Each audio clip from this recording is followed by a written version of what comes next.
instantly be like, no, this ticket is sold. You can rebuy it for $9.50. The Federal Trade Commission and 7 states allege Ticketmaster and its parent company Live Nation knowingly allow and in fact even encourage brokers to use multiple Ticketmaster accounts to circumvent the system, meaning scalpers can buy more tickets than posted limits allow and resell them at a... That's the latest news. Traffic and weather next. I'm Ken Weaver, WTN News.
Talbot's Corner, a crash, 24 downtown westbound at the 65 north split. Then 40 westbound at Spence Lane, the right shoulder blocked.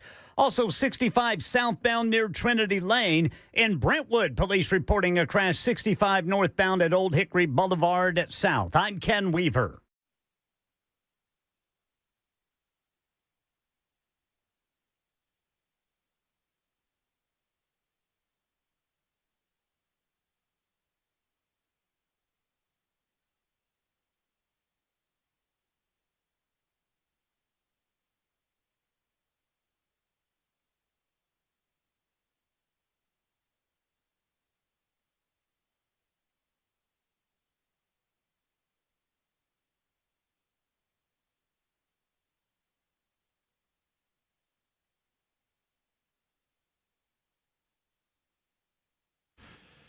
Hello, friends. Matt Murphy here. It is time to get started. The Matt Murphy Radio Show underway for another day. Happy to have you along for the ride. It is episode 888. That's right. You heard me correctly. Triple eights, baby, which bodes well for me later on tonight because I'll be gambling. I'm a degenerate gambler starting at about, 8:35 or 8:40 tonight, just across the state line because the stupid state of Tennessee will not allow me to do it in this state. More on that later. It is episode 888 on Super Talk 99.7 WT, and it is a Friday. It is September 19, 2025. You probably knew that by now because you're smart folk. You can find us on a lot of different platforms. Obviously, we're on the radio station, 99.7 FM. We're also on iHeart, Spotify, TuneIn, really any place you download on an app, music, news, or information, we're there. And if we're not there, tell us where you are, and we'll get there. We're also on our own app, Super Talk 99.7 WTN, and then you can find us, of course. What's going on there? Oh, this is squirrely. I just had a little. Okay, I just fixed it. You can. No. It was like a. Get my headphones. No, it wasn't the normal thing that I do because I'm a freak. It was an actual thing. Why are you shaking your head, Jackson? I don't know, Matt. What this? What? Oh, Maybe if you were more prepared. Oh no. Oh, no. Hey, Ken. Yes, sir. How's it going, buddy? It's going good. How about you, boys? I'm feeling great. I feel good. I feel well rested. I feel good for a Friday. I think we're going to have a good Friday show. Yes, sir. I think we're going to get us to the weekend in the proper fashion. Yes, sir. I think we can all use, for those who do not work on the weekends, and I'll get to you weekend warriors coming up in a little bit. For those that don't, we appreciate the weekends to give us a chance to recharge those batteries. Don't you, Ken? I know I do. Yes, sir. I absolutely appreciate the weekend warriors. Well, we thank all of you that make our weekends as fun as they are. For those of us who don't have to slog it out on Saturdays and Sundays, we appreciate you doctors, nurses, firefighters, EMTs, all of you restaurateurs. If you're running a business and you're open on Saturday or Sunday, we say thank you because you make our weekend special and better, and we appreciate that. Now, Ken, let's address Jackson's mood. Okay, let's hear it. What's wrong with Brother Jackson? I feel good about – I got to clean a couple of things up real quick. I feel very good about the nature of the relationship that we have going with Jackson, Ken. Yes, sir. I mean, you are newsman extraordinaire, our news director, our news guru on Super Talk 99.7 WTN. And I'm being serious when I tell you that I am proud to work with you. Well, I same mean here. that. I'm having a blast. I'm having a ball. I'm proud to work with Ken. Jackson's somewhat of the newbie to the trifecta here. You know, or the quadrilateral, if you consider the audience a part of all of this. And they are. Yes, they are. But Jackson, I think this is going to work out, Ken. I think it's going to work out between Jackson and myself. Good. I think he's going to work as the executive. I might even stop calling him the soon-to-be erstwhile executive producer of the Matt Murphy Show. You know why? Why's that? Because I got here late today. And Jackson, I am not making this up, was standing on the veranda out there, like tapping his foot. If he had had a rolling pin, it would not have surprised me. And the first word, what were the first words out of your mouth, Jackson? I can't say those into a microphone. Well, if you clean it up, what was the first words out of Where you been? Where have you been? Where you been, bud? Is exactly what I said with a couple of expletives. And I'm like, what? You're like, I've been waiting in the green room for you. You're okay. late. Hey. What time do we meet? Every day? Well, Monday to Friday. Oftentimes we meet around 2:00 In the green room. I was there. Uh-huh. You were not. I was not. No text, no call, no nothing? I didn't really have much to do. I was kind of bored. Okay, so y'all are y'all hearing all this? Let me give y'all a little peek behind the curtain. When a host-producer relationship begins sounding like a relationship, you know it's going to work. Yeah. And Jackson sitting here going, I was there, and I was waiting on you, and I was wanting to talk to you about a few things, and you weren't there, and you didn't text me, and you didn't call me, and I was worried. Don't make me sound like a woman. Well, hold on now. I don't know if I could make you sound more like a woman if I was trying. It's the voice. Also, cleanup on aisle 2. This is cleanup number 2. I did not say what y'all are saying that I said during the crossover. Yes, you did. Chad asked me who Georgia was playing this weekend. I said Georgia is off this weekend, so I hope Georgia beats off this weekend. That's what I said. And I had to do the news. And I stand by what I said, Ken. That if there is an outcome to be had over this weekend, I hope we get the W. That's all. It's better than them driving. I guess that's true. Hopefully everybody stays home because we got Bama coming to town next weekend. Ooh, that's going to be a good one right there, boy. While we're on it, do you want to just go ahead? I mean, we haven't done an Action Jackson football minute, and it feels like a month of Sundays. We haven't done it in a minute. I mean, I don't feel like we have. Do you want to go ahead and give us a preview of what's coming up this weekend in the Action Jackson football minute? Oh, yes, sir. Go ahead and slide this one on out of the way. Jackson Williams, executive producer of the Matt Murphy Radio Show. What's coming up in the world of sports? This weekend, Titans have their first divisional matchup against the Colts. Kickoff noon Central at Tighten up. Nissan Stadium. Tighten up, everybody. Home game, big home game for the Titans. Got to win this one. Tighten up. We got to win this game. Yes. They will be honoring former voice of the Titans, Mike Keith, at halftime. Oh, well, that's nice. Yeah. What, is Mike going to be there? I Yes, suppose. he's going to be inducted into the team's Ring of Honor. Oh, that is a good honor for Yes, him and an appropriate one. Absolutely. Speaking of Mike Keith and the now current voice of the Vols, his game, Vols versus UAB. I said on Monday, I believe it is going to be biblical on Saturday. Tennessee has some anger to let out over the result of last Saturday's game against an unnamed opponent that I will never name again. Tennessee has some demons. And now to Ken's Oklahoma Sooners. Oh, it's the game of the week. It is going to be a great game. I'm excited for it. Is it not the game of the week? I believe it's game of the week. I think it's game of the week. SEC game day's there for the first time. It'll be our SEC Nation or College Game Day, Ken. Go ahead and re-rack that music so we can pretend that we're not extending the Jackson. SEC Nation's there. Okay, because the College Game Day game's weird. It's like Miami and Florida. Well, I think didn't College Game Day go to Norman earlier this year? Yes, sir. Yeah, so they've already been to Norman. So I don't for think the they want to go Michigan back. game. Yeah, so it was. That makes sense. I don't think they want to go back. So Florida Miami is going to be could be a good game. I don't really know. Have you watched any Florida football? I think Florida's covering that. By the way, What's the spread? 9.5.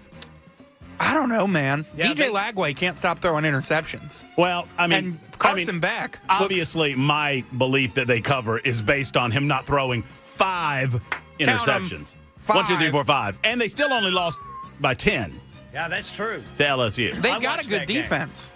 But Carson Beck, freed from the shackles that is a Mike Bobo offense, has looked exceptional in his first couple of starts for Miami. I'm interested in that game. It's 2 Bulldog digs right there if you're counting in the Action Jackson WTN And Sports as Minute. I wrap up the sports minute, I want to take a quick moment to say bleep the Bulldogs.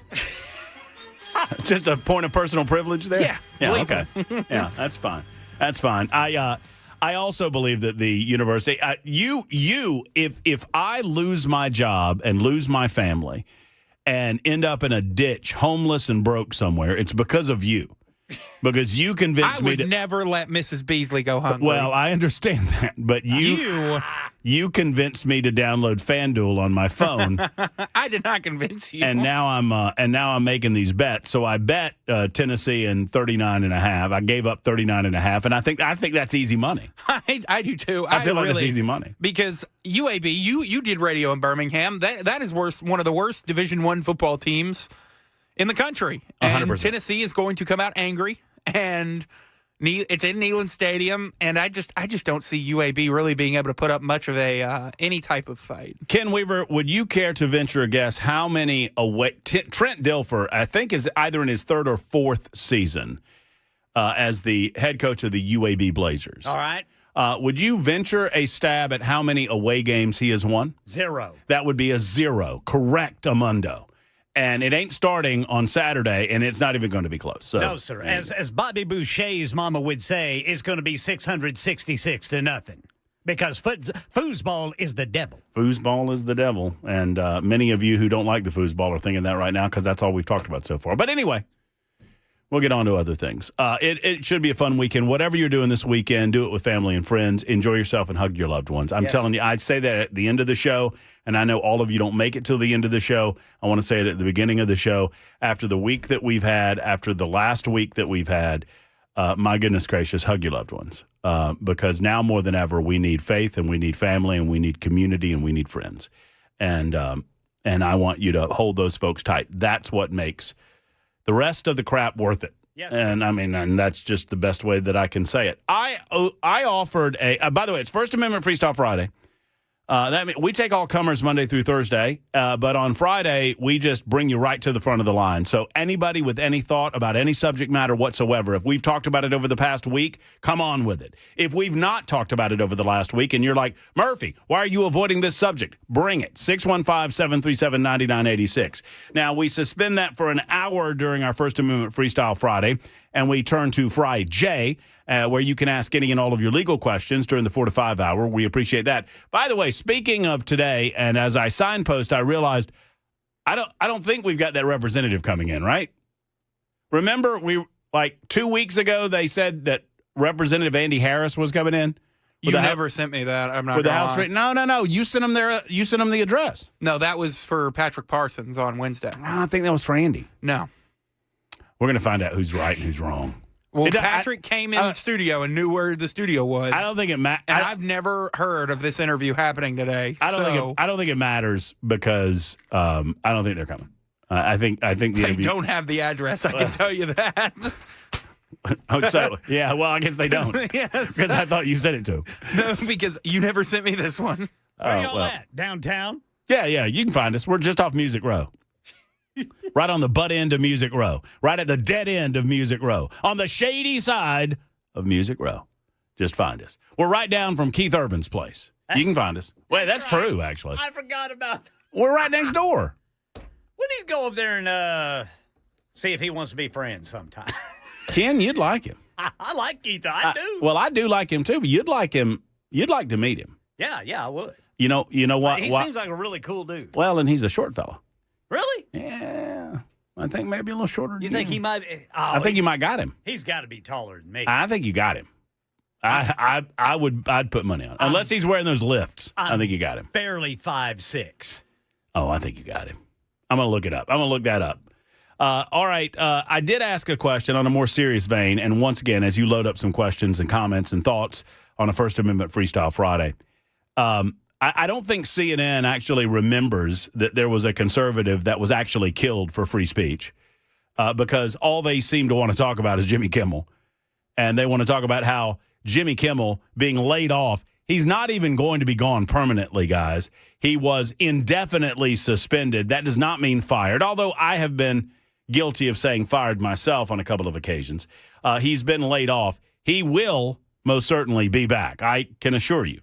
But it seems to me that liberals are more concerned with some dude in Hollywood getting laid off than they are people getting their heads blown off, figuratively, in an assassination. And it kind of ticks me off. So we shall discuss. Memphis is about to get help to clean up their crime, and they are just as happy as they can be. Oh, wait, hold on. Oh, no, they're mad. They're mad about it. Who knew? So wait a minute. So you're telling me that the crime-ridden Memphis, Tennessee, local officials have claimed that they are trying their dead level best. City council members, the mayor, local representatives for years, since I've been in Tennessee, since I've sat in this chair in the state of Tennessee, I've listened for almost 4 years where people in Memphis say, oh, my goodness, if we just had the resources, if we just had the ability, we'd clean up crime, but we can't do it. And now they get the resources, and now Governor Lee says, hey, we're coming, and we're going to get Donald Trump to help. And now suddenly they don't want it. What? Oh, we don't want that. What do you mean? You don't want what? You don't want less crime? What's wrong? May I ask you, Memphis, what's wrong with you?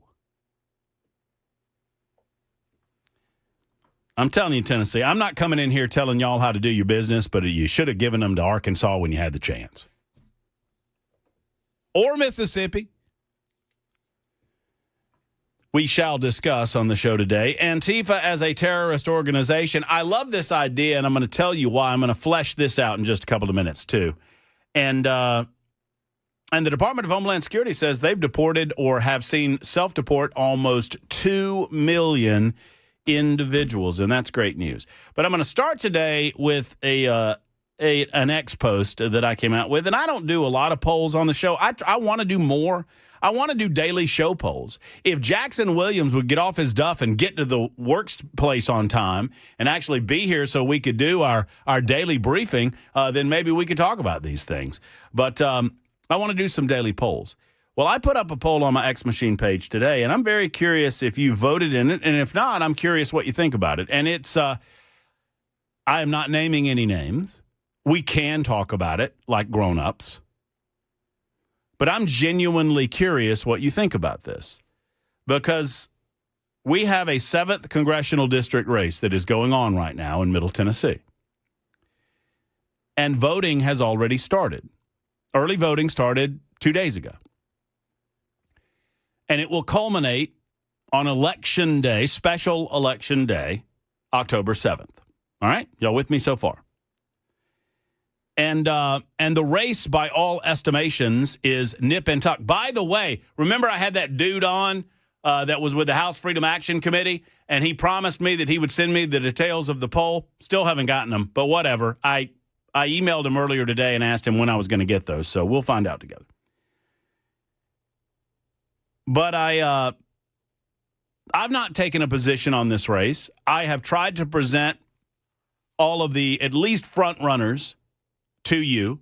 And I know most all of these folks. I've had an opportunity to meet all of these folks. Jody Barrett, nice guy. Gina Bolso, nice guy. Lee Reeves, nice guy. Matt Van Epps, swell guy. Stuart Parks, nice guy. I know Trace Whittam. I don't see any reason to interview Trace Whittam. He's not going to win. I mean, but I would have him on. I mean, I'm not knocking it. I mean, I don't knock people that try to present themselves to public service, or at least I try not to. And so I'm not bringing this up to turn this into an attack on the campaigns that are doing it. But the Snap Murphy poll is as follows. Using Charlie Kirk's death in political ads is A, fair, B, out of bounds, or C, gross and should be pulled. Right now, 83% of you who have answered the poll say that using Charlie Kirk's death in political ads is either out of bounds or gross and should be pulled. Only 17% say that it's fair.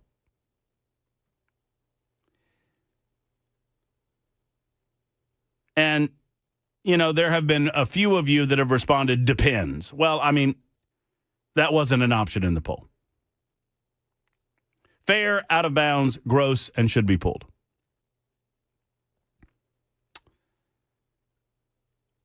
I mean, the man has not been buried yet.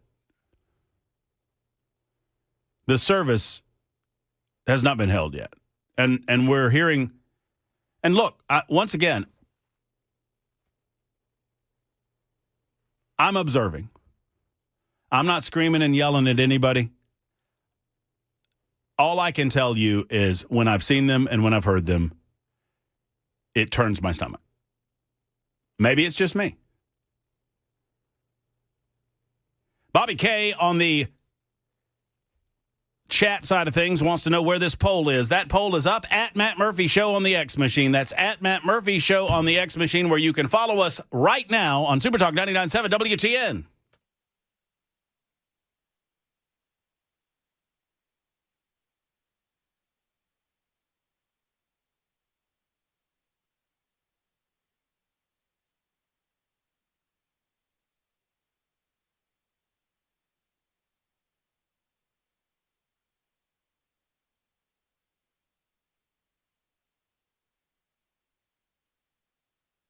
Hello, friends. Matt Murphy for Alpha and Omega. Alpha and Omega, they are good at what they do. What are they? They are a computer services company. They have been around serving Middle Tennessee, small, medium, and large-sized businesses with incredible and exceptional IT service and cybersecurity since 1998.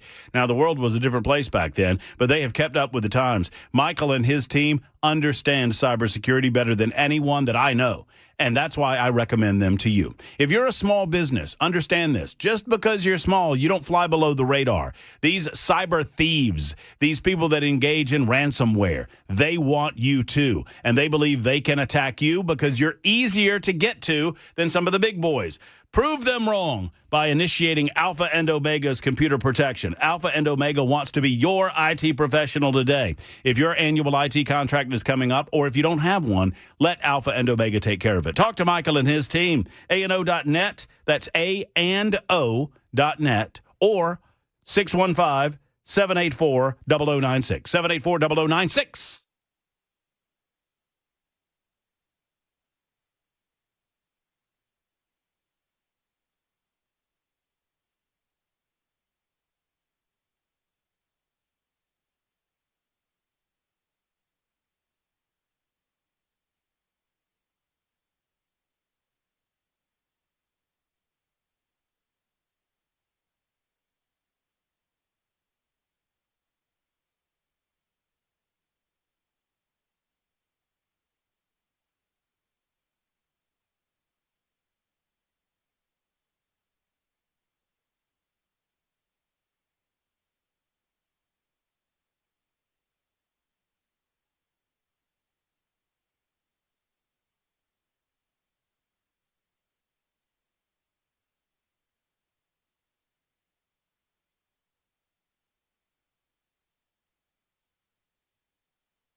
3:30 on the dot. I'm Ken Weaver with your top stories. Got the full forecast. Another traffic update here in 5 minutes.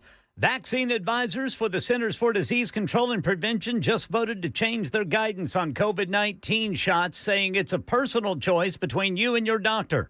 Members also decided not to require a prescription for the COVID-19 vaccine. It's unclear what implications the vote will have for insurance coverage for Americans who might want to get a COVID-19 shot. President Trump, after a phone call with China's president, saying he plans to go to China early next year. In a post on social media, Trump saying they made progress on many issues, including the ongoing situation with TikTok. Here's ABC News White House correspondent Karen Travers. The president thanked China's President Xi for approving the deal for TikTok and that there was progress made on this. But in what we have heard so far from the president and the White House, we don't have specifics about what this deal looks like to transfer ownership of TikTok to American companies. And a government shutdown on October 1st is a growing possibility after the Senate rejected both Republican and Democratic funding plans. This happened hours after the Republican-led House passed its own temporary funding measure. And this year's winter heating bills may burn you up. A new estimate from the National Energy Assistance Directors Association says Americans face higher heating costs this winter. The average home heating bill is projected to rise 7.6%, reaching $976. Now, this increase is due to higher prices for both natural gas and electricity, as well as forecasts for a colder winter. The impact will vary based on heating type. Electric heat, with electricity prices climbing at twice the rate of inflation, users can expect a 10.2% jump in bills to an average of $1,205. Natural gas, the approximately 60 million households using natural gas will see an average bill of $693, which is an 8.4% increase. That's the latest news, traffic, and weather next. I'm Ken Weaver, WTN News.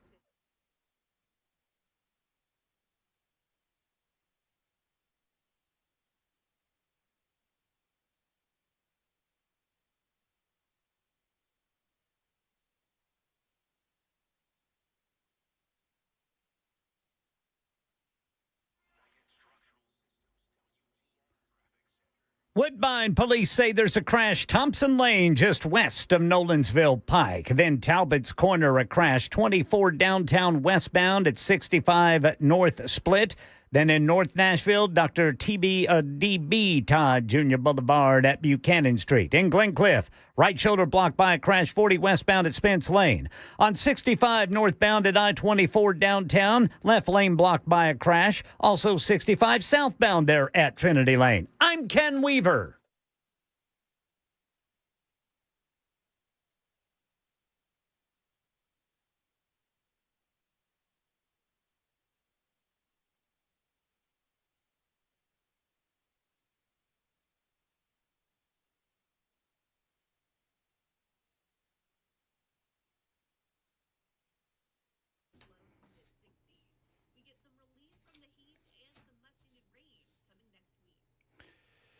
All right, friends, y'all have got to get over to Nashville Safe House before this deal ends. We've been telling you about it all week long. Double rebates up to $800 on Browning safes and special pricing and discounts on just about every safe in stock, and they've got a lot of those. 200 and what did Mark say yesterday? 221 safes right there on the showroom floor, and plenty in the warehouse to choose from as well. Their certified crews deliver and install your safe in your home or your business. Never any sales tax on gun safes at Nashville Safe House, and their largest sale of the year, but it ends tomorrow. You need to get out there. Go to Nashville Safe House, 4th Avenue South, or go online and check them out. And maybe, even if you can't get by there tomorrow, if you call Mark on the phone and tell him you see one that you love, he'll hold it for you. Mark and the Safe House, they're great at what they do. They sell safes to help you protect that which protects your family and your loved ones and your property. That's what it's all about. Whether it's Browning or Fort Knox or Liberty or whatever the safe might be, they've got you one at Nashville Safe House. Go see them at their showroom on 4th Avenue South or online at NashvilleSafeHouse.com.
Efficient Heating and Cooling understands this time of year can be tricky because your AC's on right now. I mean, obviously, we're still running that air conditioner, but before you know it, we'll be cranking up the heater.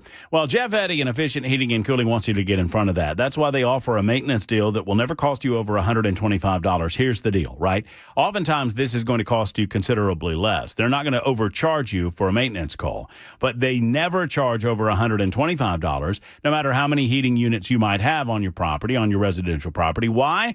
Because they want you to get maintenance. They want you to make sure that everything's running as it should. This simply it helps you get more out of the life, that's what I'm trying to say, out of your heater, and Efficient Heating and Cooling is here for it. So call Jeff Eddy and Efficient Heating and Cooling and schedule an appointment today. Let them come out. They'll clean it up. They'll maintenance it, make sure everything's A-OK, and ask them about the maintenance guarantee when they stop by. And, of course, when the life goes out on that unit, they're an Elite Pro partner with Rheem. They can help you find the right one for you and your family. EfficientHVAC.net is the website, EfficientHVAC.net, or call 615-784-4424.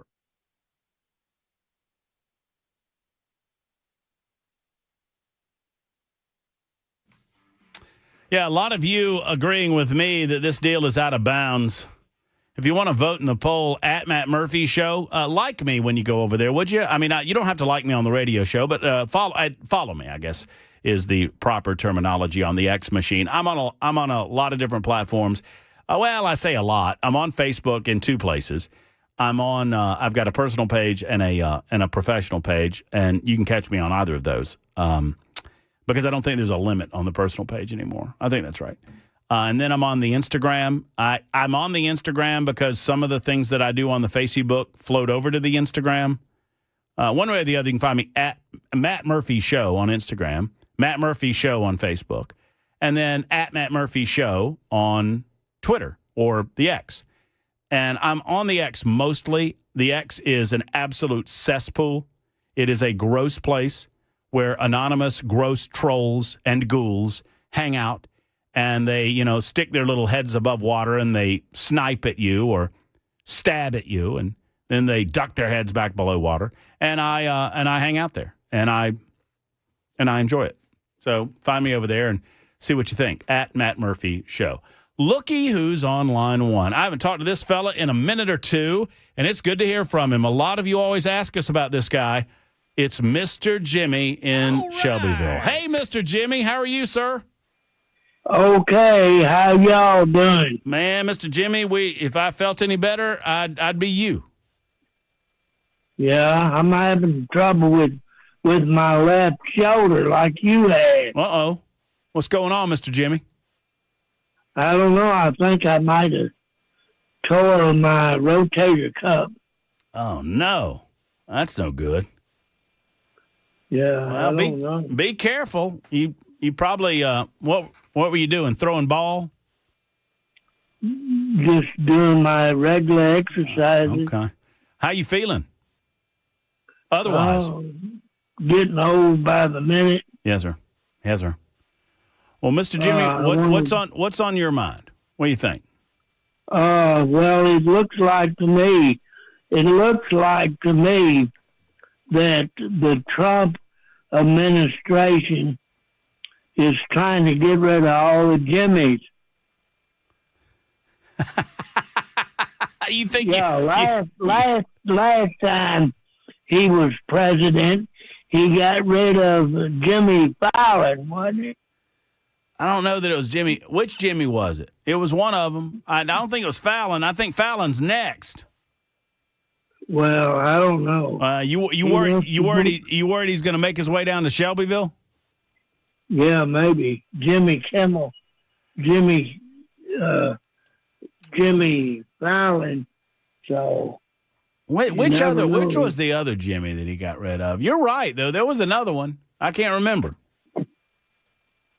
I think he's gonna leave Mr. Jimmy from Shelby. You know what? I'm gonna put a good word in. I'm gonna call him and tell him to leave Mr. Jimmy from Shelbyville alone. Yeah, I might not take no pictures of his horses. well, sometimes I don't know that. Yes, sir. The FDA to throw his horse out of the show.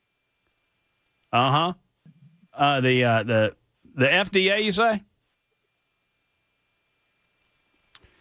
Mr. Jimmy, you I don't know that you told me this one time, and I don't know I remember. Do you watch football? Sometimes. Yeah. You got a team that you root for? Well, usually Tennessee. You watched that game last weekend? Ole Miss, yeah. Did. They stomped them. Well, sometimes it happens, Mr. Jimmy. My beloved Georgia Bulldogs were playing over there. I went over there, Mr. You ever been to Neyland Stadium? Yeah, one time, a long time ago. I used to travel and sell through Alabama, Yes, sir. I set up a distributor, but this is back in the 60s, early 60s. I set up a distributor at Hill Chevrolet there in Huntsville, Alabama, back in the early 60s. I used to stay there 3 or 4 days working with the distributor. Well, Mr. Jimmy, it's good to hear your voice. It's good to, I hope that shoulder gets feeling a little bit better. Rest up now. Yeah, okay. All right. Thank you. All right. Well, we love you down there in Shelbyville, and you take care, okay? Look up, see who that other Jimmy was. I think it was, you know what I think it was? I will. I'll look it up. You keep listening. I think Mr. Jimmy's talking about, I don't think he's talking about Jimmy Carter. Maybe James Corden? That would be a Jimmy. James Corden's still on the air, isn't he? No, he's gone. They canceled. But nobody said anything about that. He was during Biden, though. That was pretty recent. Stephen Colbert? Not a Jimmy. Not a Jimmy. Jimmy Acosta? Jimmy Carter also died under Biden. Did he? Yeah.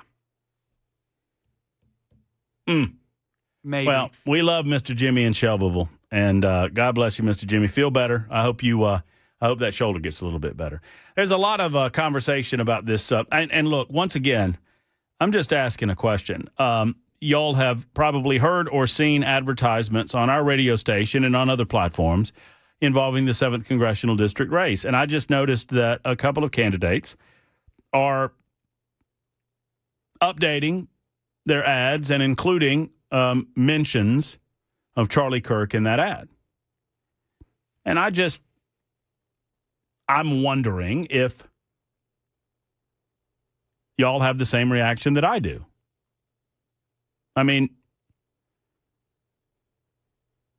Just too soon.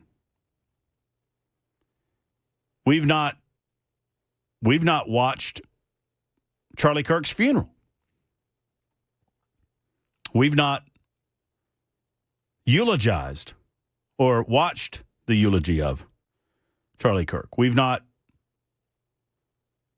seen him buried.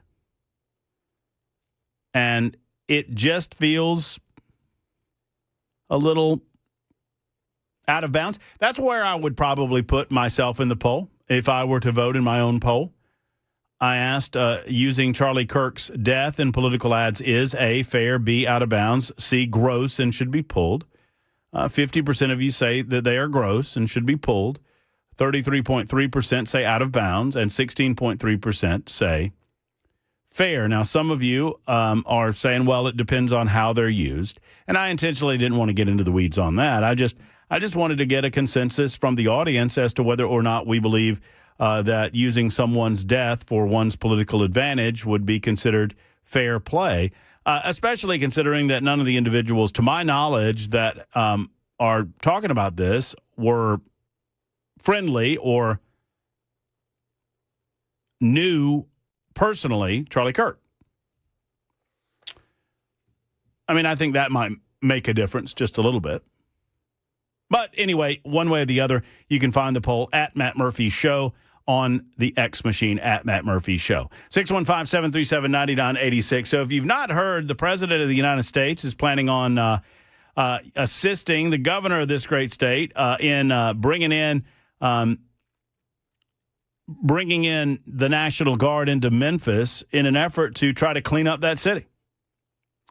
The Trump administration is also saying that they have deported or seen self-deport roughly 2 million illegal aliens. That, according to the Department of Homeland Security, the 2 million figure is a representation of the budget the DHS was operating under the Biden administration, as a U.S.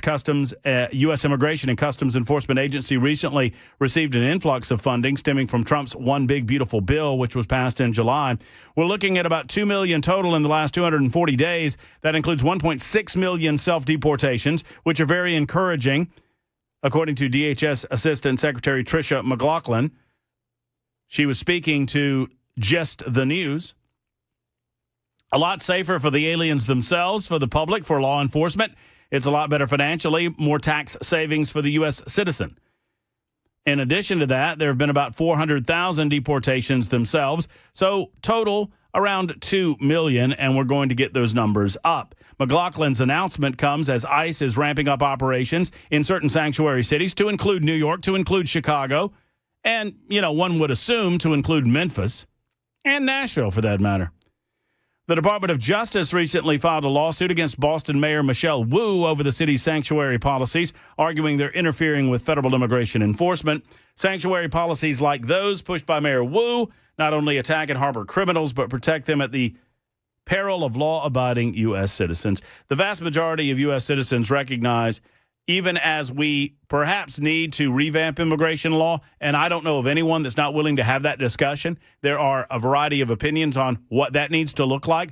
But if business claims that they need foreign sources of labor to engage in their business, we can have that discussion after we clean up the mess that was created by previous administrations. And frankly, the Trump administration did everything that they could in Trump 1, 45, if you will, to clean some of this up. But Biden, man, oh man, Obama screwed it up. Obama didn't do enough to deport illegal aliens. And then Biden came in after Trump 45, and he just opened the borders. And by conservative estimations, 6 to 8 million illegal aliens were able to flood the zone during that 4-year period in time, when the borders were virtually wide open. And Joe Biden consistently told us, there's nothing. We're doing all we can. The border's closed. Open door, close the door. Yeah, Jack. Hey, Jack. Hey, it's harder than you think, Jack. What did I do? That was my Biden. I was in the midst of a Joe Biden impersonation, by the way. Thank you very much, Jackson. Pretty good one. Thank you, Jackson. Appreciate that. No, Joe Biden did nothing. Nothing. As a matter of fact, they did the opposite of nothing. They actively encouraged illegal alien activity because that's the way that Democrats get votes nowadays, sadly. Sadly. It is 10 till the top of the hour. More of your calls on the way on a First Amendment Freestyle Friday.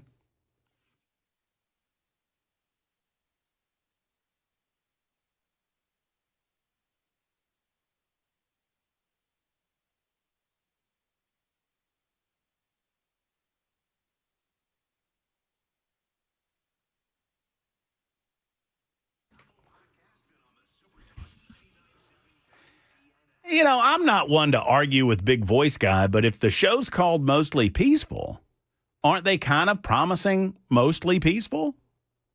I don't know. I wouldn't argue with the Big Voice Guy, though. He sounds like he's got a weapon or something on him. Hey, United Structural Systems is the place. There's no arguing about this. They are the place when it comes to foundation repair, waterproofing. They've served Middle Tennessee since 1994, and they have served over 30,000 satisfied customers now. Foundation repair, it's simple. When you see the symptoms of bricks cracking, walls bowing, doors or windows sticking, drywall separating, you've got to do something about it. Friends, this is not going to solve itself. Waterproofing issues? Well, if you have standing water, you have a big waterproofing issue. But if you have cracks in the basement floors or hardwood floors that are cupping or musty odors or mildewy smells coming out of the basement or your crawl space, that's possible that you have a waterproofing issue that needs to be handled. Friends, let's get with the program. Let's get with USS. Homeowner Simply Trust USS. They've been keeping homes stable and dry, like I say, since 1994, and they guarantee their best. their customer satisfaction rating is where it is because they do the job they promise they're going to do. They never try to upsell you, and they cost less than many of the other guys. Call 615-488-7855, 488-7855, or online, usstn.com.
CDC vaccine advisors just voted to change their COVID recommendations. I'll tell you about it coming up at 4 on Super Talk 99.7 WTN. Thank you, Ken Weaver. We'll get to your calls momentarily. 615-737-9986. A quick note, because a couple of you have asked, and I noticed this morning. We are changing on our website where you can find most of our archived podcasts. We are changing, I don't know what you would call it, our platform on our web server. We're moving over to a different service and a different platform. I might be saying this wrong, but I think the spirit of what I'm saying is correct.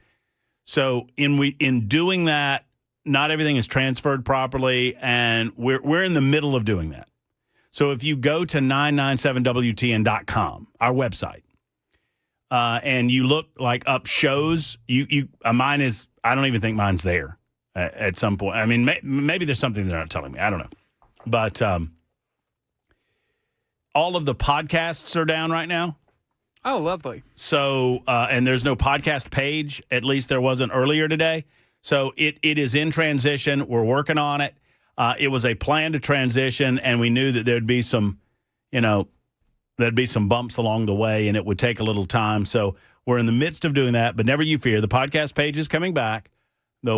Our pages, everything's going to go back to a semblance of normal at some point. We're just in the middle of all of that with our IT department, so just be aware of that. Alice is next up. Alice, thank you for your call. How are you? I'm good, Matt. How are you? I'm wonderful. Thank you for asking. Well, this is so timely. As you know, frequently I'm driving my kids and picking them up, and I tune into your radio station. I know this. I know this, Alice. I know who this You know is. this, Alice. This is Alice. Alice Rowley! Woo! Alice Rowley, if I had my way, you'd be mayor, Alice Rowley. You know that? Oh, thank you. I want you to know, earlier today, the Elect Alice group chat lit up with our good friend Bob Ferrer, and everybody knows Bob and his big truck. It drove around the Alice Rowley sign, and he sent me a picture in our group. He sent a picture saying, can everyone come on Sunday to Wilson County at 4 o'clock? There's going to be a prayer event for Charlie Kirk, and you were just talking about him a minute ago, and so I wanted to tell you, I called Bob, and maybe Bob's listening, and I said, Bob, I'm going to try to come on Sunday, and thanks for telling us. But I was calling that because your topic was, are any of these candidates actually close or friends with Charlie Kirk? And I wanted to call about that. Okay. So there is one who I have met, or one that I know of, Mason Foley, the young guy in the race, and I know a lot of people have kind of not had him in their top 4 or 5, but I think that it's a time to give him a fresh look. I read today in the Tennessee Journal, they just put up $120,000 TV ad buy, so he's clearly, as serious as any of the other candidates in there. But when I first met him out in Dixon at the VFW event a couple of weeks ago, he talked about, and this is before Charlie died, he talked about one of the reasons. I asked him, I said, why are you getting in the race? And he told me about being a student body president at I think it was Clemson, about he and these other student body leaders were all taken by Charlie Kirk to go to Mar-a-Lago, go to the White House to talk about changing what the future looked like and starting with campus leaders. And so I don't know if he's talked about it, and I hope he will. But it does. I just wanted you to know there's at least one candidate out there that has a real personal connection with him. Well, that's good. I don't know a lot about Mason. I obviously I've seen him on the list of candidates who are in the race, but we'll be happy to make people more familiar with his candidacy as we move forward. Well, good. Well, maybe you're talking about it today, and Bob's sending us the thing. But so for all the listeners to take a look at it, 4 o'clock on Sunday, the Wilson County Republican Party is going to be putting together a vigil for Charlie Kirk. So I think listeners out there, hopefully you'll be there, and I'll see if I can track down Mason and see if you can get him on your show, because I think that's a story people will want to hear. Would love to do it. Alice, thanks for calling us and letting us know. Yeah. Thanks. All right. Let us know when you're going to be mayor. Okay. Okay, bye. All right, bye. I love annoying Alice. Every time I see her, I'm like, when are you going to be mayor? We need you to be mayor. Can you be mayor now, please? Would you mind being mayor? Would you just go in there? I feel like if Alice would just go in there and sit down, Freddie is so feckless, he would just leave and go home. That's what I feel like. It's time for the news on Super Talk 99.7 WTN.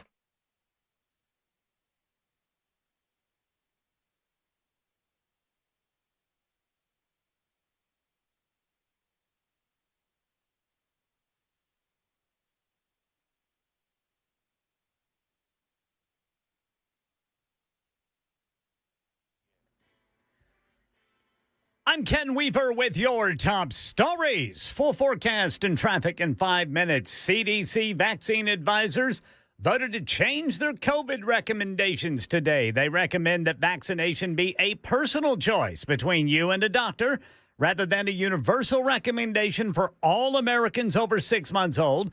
Also, they decided against requiring a prescription for the vaccine. Now, this change has varying implications for insurance coverage, depending on the type of insurance an individual has for that individual who might want the shot.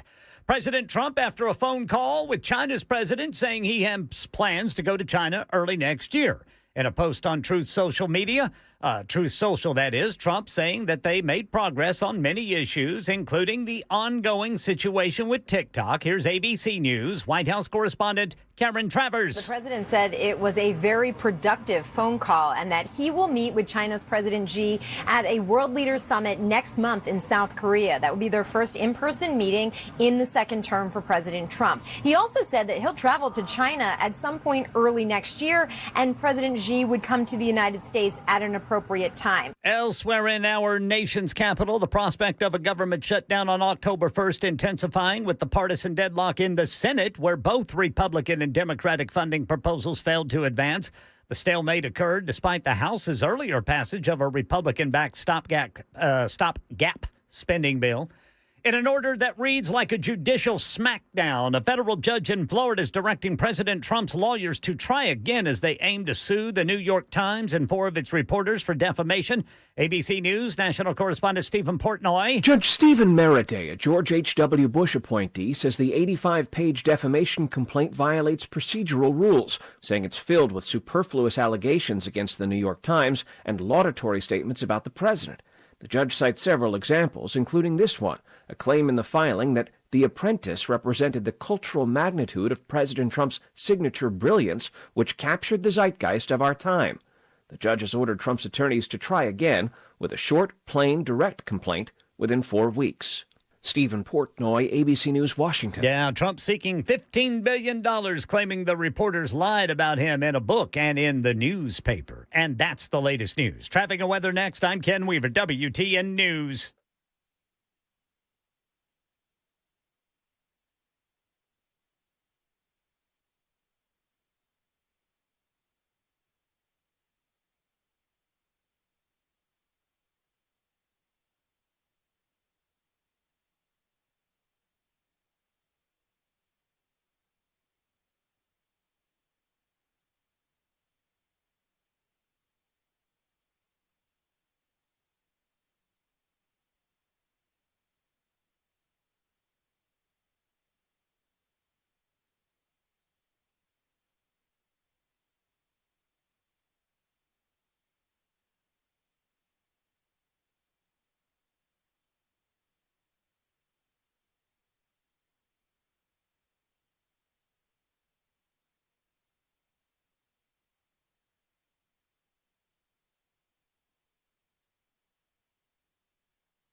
South Nashville police say there's a crash 440 eastbound before I-24. Talbot's Corner, right shoulder blocked by a crash. 65 northbound at I-24 downtown. And then in Woodbine, got a crash reported Thompson Lane west of Nolensville Pike. I'm Ken Weaver.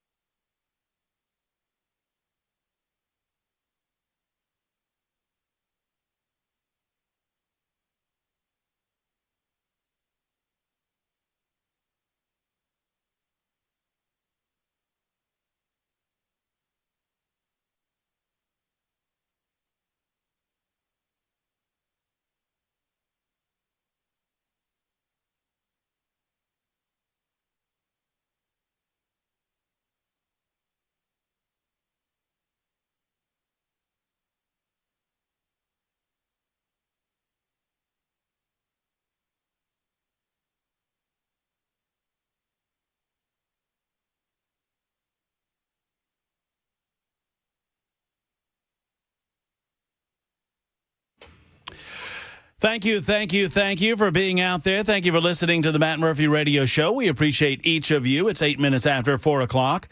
It is a First Amendment freestyle FriJay. We're about to Friday. We're about to crank up FriJay. That coming up official in just a moment. Lots going on. If you have any of all of your legal questions may be answered over the course of the next, 45 minutes or so. You got to get them in here, though, if you want to call. The way to do that is 615-737-9986, 615-737-WWTN. You can also get them in via the super text line. It's the same number, 615-737-9986. Now, for those of you over on the chat, and I appreciate all of you on the chat, thank you so much for being over there. Y'all are absolute nuts. So we appreciate you. It's been a long week, and God bless you. Wherever you might be listening, whatever platform you might be listening on, or wherever you might be listening. But if you're over on the chat and you ask a question, I'll try to get that in as well, because it is our man. He is my best friend. He is a Tennessee man through and through. He is our legal correspondent, and he is one of the smartest men that I've ever met in my life. His name's Jay St. Clair, and it's FriJay. Good morning, Americans. It's FriJay. Here he comes. I hope that Jackson has gotten that fine. Have you gotten the shot up, Jackson? We doing okay? Looking pretty good. It is time, ladies and germs. What do you hun me? You hun me? Don't hun me. You got the shot up? Is it good? Yeah, Jay's up. All right. Yep. Hey, Jay St. Clair, what is going on, my friend? Hey, I got a question. Hi. How you doing? You know, if I were any better, I would be Jimmy Smut Mean. I'm glad you brought that up. About to be inducted into the Nashville Fairgrounds Hall of Fame. Isn't that awesome? Isn't it great? It's just great. It's just, I love everything about Smut. Everything. So for those that don't know, the Nashville Fairgrounds Speedway, they have a Hall of Fame. Mm-hmm. And I didn't know that until you made me aware of it, Jay. Yeah. And your would you say that Jimmy Smut Means was kind of you looked up to him? He was a mentor, maybe? Well, no, and he didn't mentor me racing, but he is my favorite race car driver of all time. There you go. First race car driver who I kind of knew about. Right. I grew up in Huntsville. He grew up in Huntsville. I think we went to the same high school. He was a few years older than me. And my best friend growing up, one of my best friends growing up, Johnny Redmond, was really close to Smut and is still close to Smut, stays in touch with him all the time. And that's really what got me interested in racing. And then see, Smut's original racing number was 92. You remember we had him on the radio when you were in Birmingham. That's right. And I asked him about that number 92. And I asked him, why 92? And I don't know if you remember his answer. I don't. He said, I don't remember. Well, I know why I'm 92. That's for two reasons. Because Smut was, and that was the first year I raced. Oh, that makes perfect sense. 1992, and the fact that he was 92, and he changed at some point to 50. Yeah, 50. right. When 52. Yeah. When he got into the Cup, that number must have been taken by somebody else, so I had to change to 52. Well, I'm working on it, Jay. I want to get him in studio on one of these Fridays where you and I have another chance to talk with him and congratulate him on getting into the Nashville Fairgrounds Speedway Hall of Fame. And he's the last. I mean, Jay, one of the last. Right.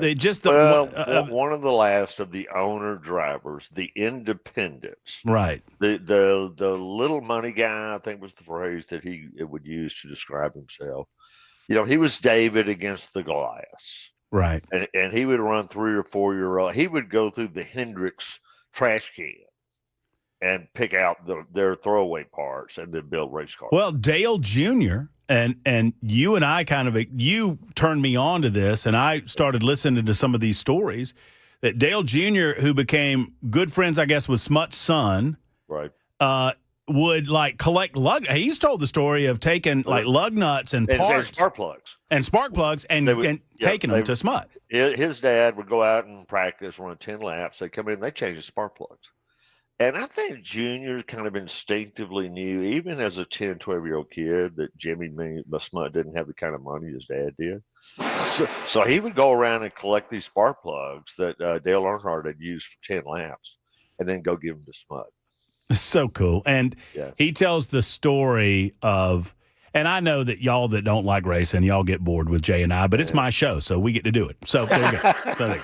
But, Smut was independent, and what that means is he didn't have the money, he didn't have the resources, didn't have the financial backing, but he would get out there and he would compete every week with these big boys, these big money boys.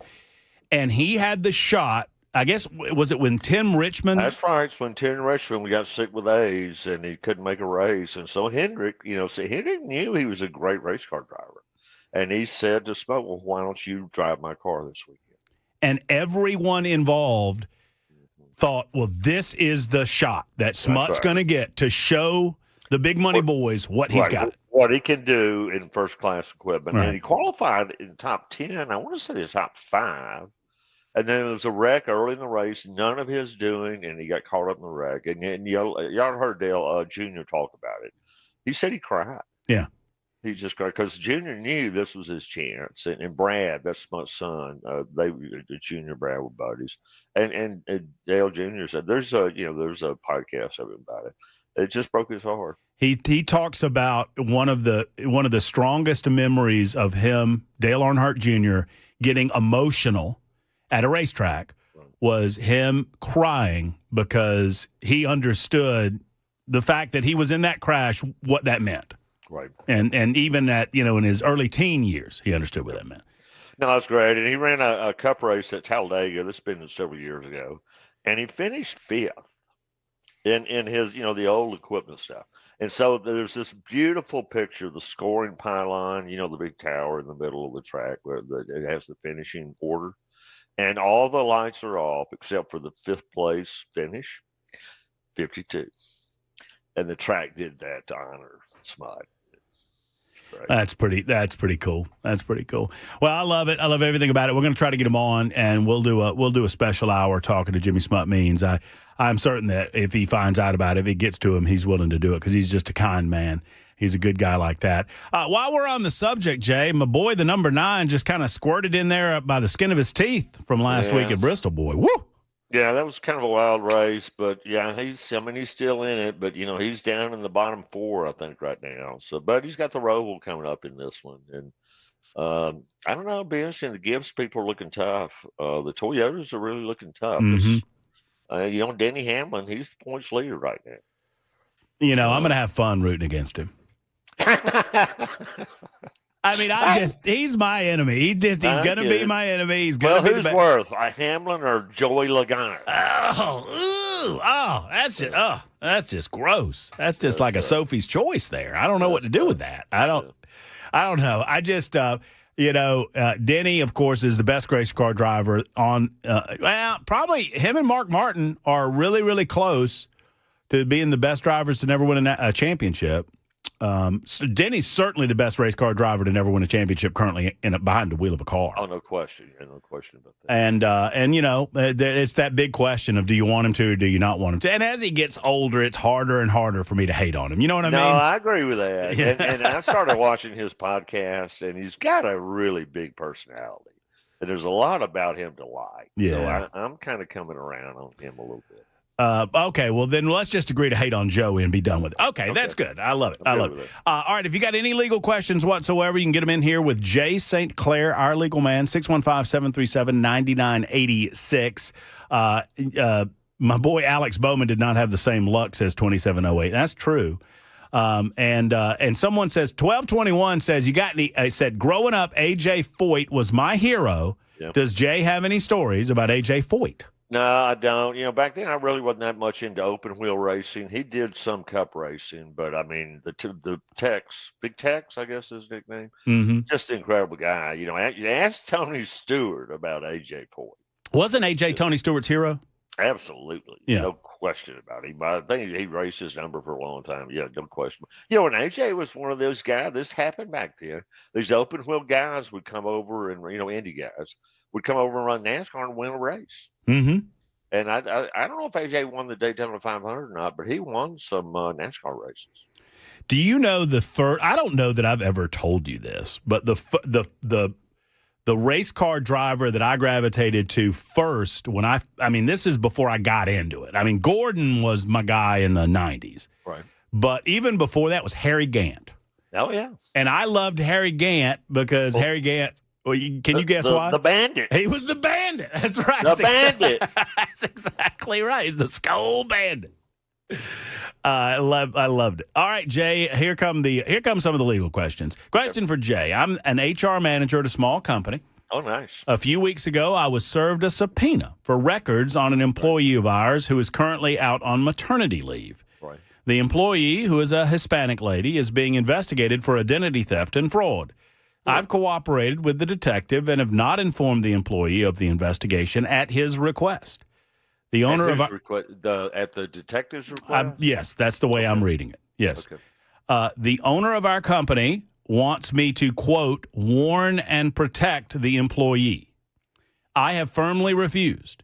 If the owner chooses to make that move personally, can I somehow be held accountable with the detective? No. No, ma'am, the answer is no. You're not responsible for what the owner of the company chooses to do. I don't know what he's specifically asking you to do. It would not be illegal to tell your employee that you've been served a subpoena about him. That's not illegal. But I don't know what beyond that the owner of the company has in mind. But if he gives him money or helps him evade ICE, we now know that's illegal. Mm-hmm. And so he could have responsibility for that, but you would not. Well said. Well said. And real quick, I want to hold on. Where did it go? I want to ask this one real quick. Well, before we go to our first break, and we'll get more of your legal questions in here. Calls are coming in right now. 9734 says, hey, where did Jay race? I raced around this area for several years. I may have raced against him. Yeah, no, he's probably talking about up in Middle Tennessee. See, I was in Birmingham, so I raced at the BIR, Birmingham International Raceway. I went to Sayre, a little quarter-mile track up in Walker County, one time, because my mentor said, I kept wrecking in Birmingham. He said, well, go up to Sayre. The worst you can do is bend a fender. And I bent both the front and rear clip. But I never raced. I don't think I've ever raced up in, I bet he's talking about in Middle Tennessee. Right. Did you race Huntsville? Never did. Never did. Yeah, the line that I heard. I did. I went to Montgomery one time. Okay. Yeah. But never went to Huntsville. Yeah, Montgomery had a night. I mean, Montgomery had a track when I was first in Montgomery. Well, they had it was a half mile on that bank track. Yeah.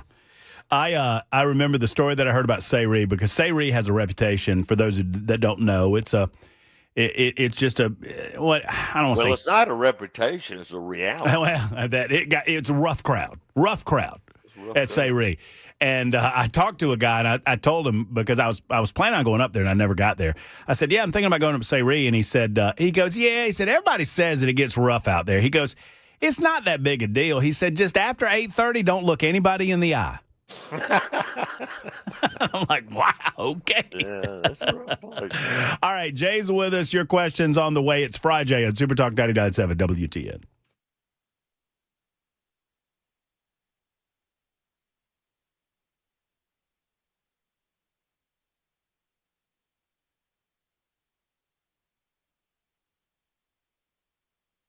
It is the Tennessee Sleep Apnea and TMJ Solution Center. Friends, if you're not sleeping well, it can affect your entire life. I mean, it affects your daily life, obviously, because you don't have the energy throughout the day, and maybe you're down in coffee to get that energy back, and you're constantly chasing it. But it can create more health hazards than even you might be aware, from blood pressure issues to heart issues. And if you're not sleeping because of sleep apnea, there is a solution available. Dr. Brian McLaughlin and the team at the Sleep Apnea and TMJ Solution Center, with locations in Brentwood and Murfreesboro. I'm so excited about this because I'm a patient of Dr. McLaughlin's. I have an FDA-approved oral device that was created just for my mouth that I wear on a nightly basis, and I sleep better as a result, more rested as a result, and I don't snore. That's a big key for your loved ones that are sleeping with you and frustrated because of your snoring. Get in contact with the Sleep Apnea and TMJ Solution Center by going to TennesseeSleep.com, TennesseeSleep.com. Schedule that appointment today and sleep better tonight. The Tennessee Sleep Apnea and TMJ Solution Center.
The CDC's vaccine advisory panel today voted to abolish its recommendation for COVID vaccines. We'll tell you what they say you should do coming up at 4:30 on Super Talk 99.7 WTN. Don't forget to get over to the X machine and take the Murphy Show poll. Snap Murphy poll is using Charlie Kirk's death in political ads is A, fair, B, out of bounds, or C, gross and should be pulled.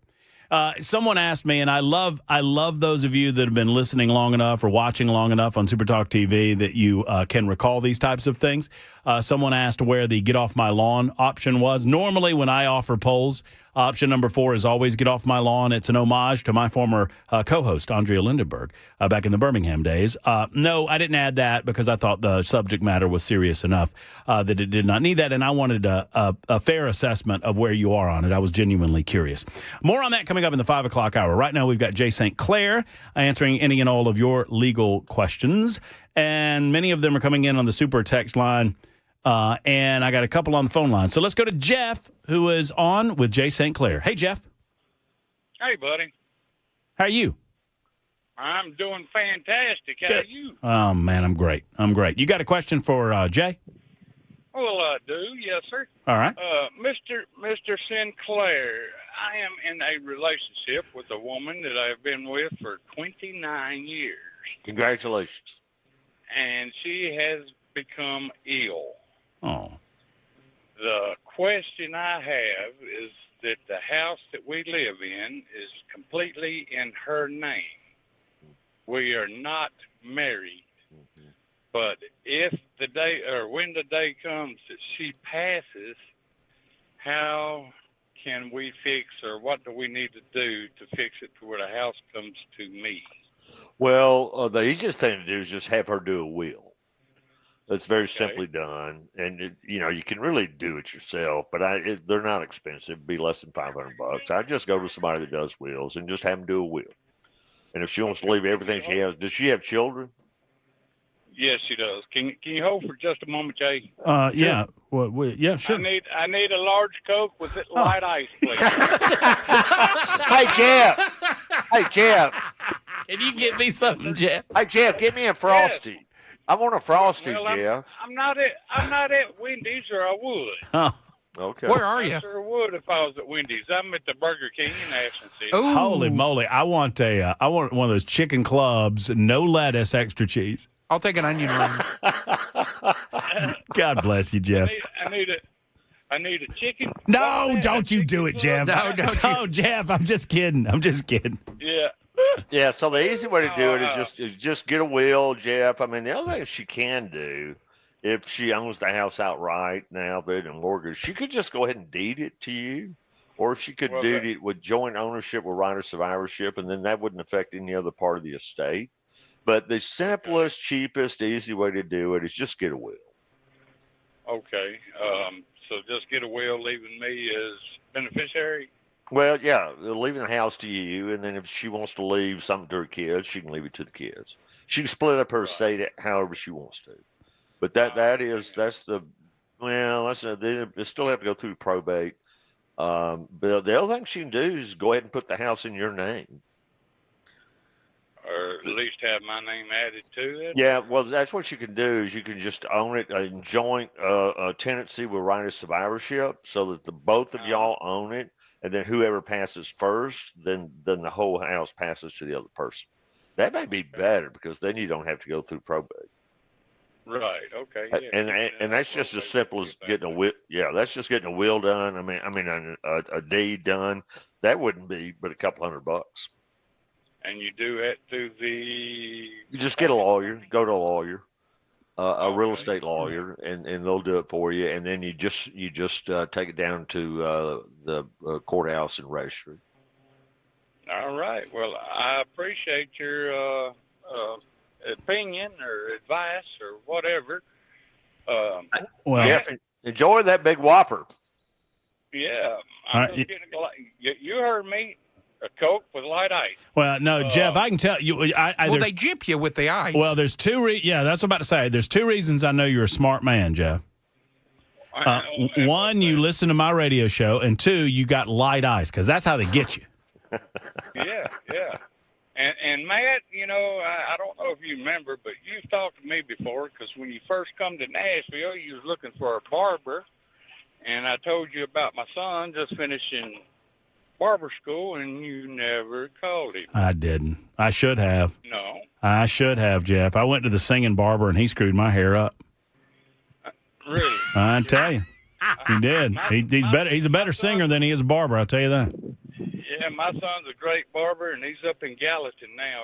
He's done moved up the road a little bit. Well, I don't mind driving for a good barber. Hit me up, Jeff, on social media and give me his info again, if you don't mind. Will you do that? and I'll get it to you. Okay. All right. Have a good day, Jeff. Thank you for the telephone call. It's time for the news on Super Talk 99.7 WTN.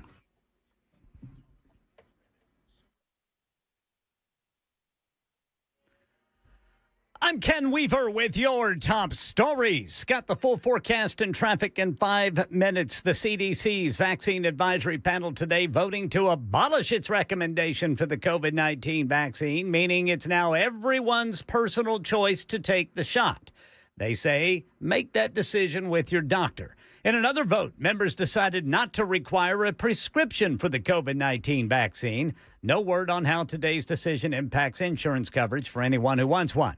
Here's a healthcare story about cannabis. ABC's Brian Clark. The American College of Obstetricians and Gynecologists says there's greater availability, legalization, and social acceptability around cannabis use. It says that's fueled a misperception that cannabis is safe to use during pregnancy. The ACOG says it's not and is calling for increased cannabis screening before, during, and after pregnancy. President Trump says his phone call this morning with China's President Xi was, quote, very productive, but he did not announce specifics on a deal to transfer ownership of TikTok to U.S. companies. He and Xi also discussed fentanyl and the Ukraine war. Ticketmaster under fire. Federal regulators suing the company for letting scalpers buy millions of dollars in tickets and resell them at higher prices. Here's ABC News Chief Investigative Correspondent Darren Katursky. Ticketmaster has been under fire for years. This was a terrible experience. I'm really disappointed. In 2022, millions of Taylor Swift fans were shut out of her Eras tour when Ticketmaster's servers went down. Ticketmaster denied wrongdoing, but there were lawsuits, even congressional hearings, and Swift herself called it excruciating. That's the latest news, traffic, and weather next. I'm Ken Weaver, WTN News.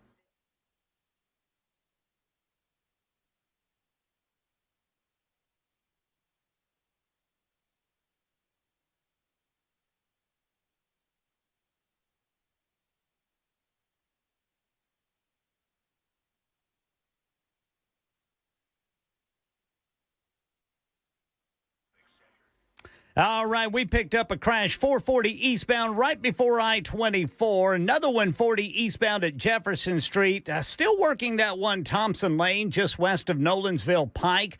Over on the East Loop going westbound, we've got a crash reported by police there at Shelby Avenue. And then 65 southbound just past I-440.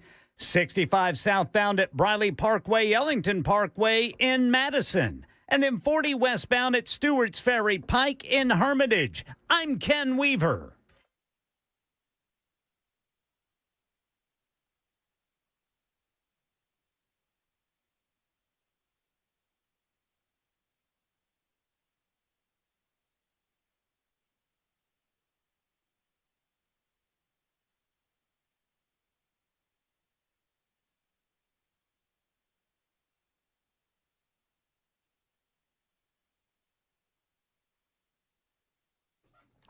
Hello, friends. Matt Murphy for Shane Ring and Cover Nash. If you're tired of health insurance that feels like a mathematics examination with confusing percentages, odd numbers, surprise bills, fine print, and the math just doesn't work for you, you need to call Shane. He can work it out for you. He will explain it all in a way that it's easy to understand. Plus, he understands the programs better than anyone I've ever spoken with. Shane Ring is the real deal when it comes to helping you navigate the confusing health insurance industry. And he doesn't work for a health insurance company. He works for you. That's what's nice. CoverNash.com online to find out more. CoverNash.com or call and schedule an appointment today. He's right in Brentwood. He is local to Middle Tennessee. He's not a call center from some faraway place. And you don't know what those folks know and don't know. You'll know very early on that Shane knows his stuff, and he fights for you to get the most for your health insurance. That's what it's all about. So, CoverNash.com, or here's the number, 615-465-0023. 465-0023 for our friends at Cover Nash.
Super Talk 99.7 WTN.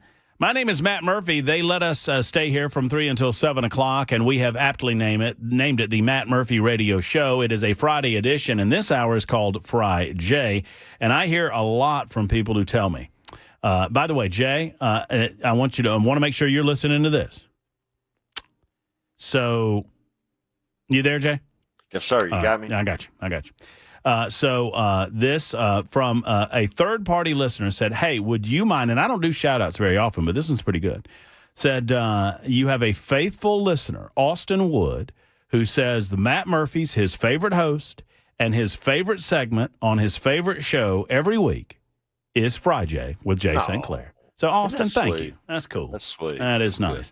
And well, I appreciate the opportunity to be here, Matt. You know, I love helping people. Legal advice is expensive, and, you know, I've made a lot of mistakes in my life, and I'm trying to make up for it. And so this is just good deeds. Wow, Jay St. Clair is one of the finest men that I'll ever know in my life, and I appreciate you. It's one of my favorites. It gives me a chance to see my buddy. I don't get to see him on the golf course anymore. I know. So it's a little bit selfish. Well, we're going to figure it out. All right, so let me get to Larry real quick. Larry, you got a quick question for Jay St. Clair? Yes, Jay, thank you for taking my call. Jay, probably my wife is going to have some very long, expensive medical issues. We're not there yet, but we're heading that direction. And I'm just wondering, is there anything I can do to protect our house?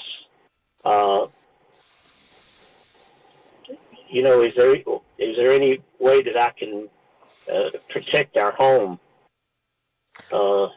Is she covered by Medicare or Medicaid? Yeah, Medicare, yes. You know, here's the deal, Larry. A lot of people try to defraud Medicare by moving assets around. You know, here it wouldn't be Medicare because they're going to pay their share. You've got insurance, you've got Medicare, so what you're looking at are copays and deductibles, I guess, right? Okay, yeah. And so that would be owed to the hospitals and so forth. Yeah. Well. Let me just tell you. Let me just get it out there where the guys can get to it. For example, you could transfer ownership. Do you have children, grown children? Yes, So you could transfer ownership of your house to one of your kids, right? You could do that, and then that way, you know, then your creditors. That would be a way of keeping your creditors from getting your house. But if they figure out that happened and that they didn't buy the house, you just gave it to them, then they can challenge that. So I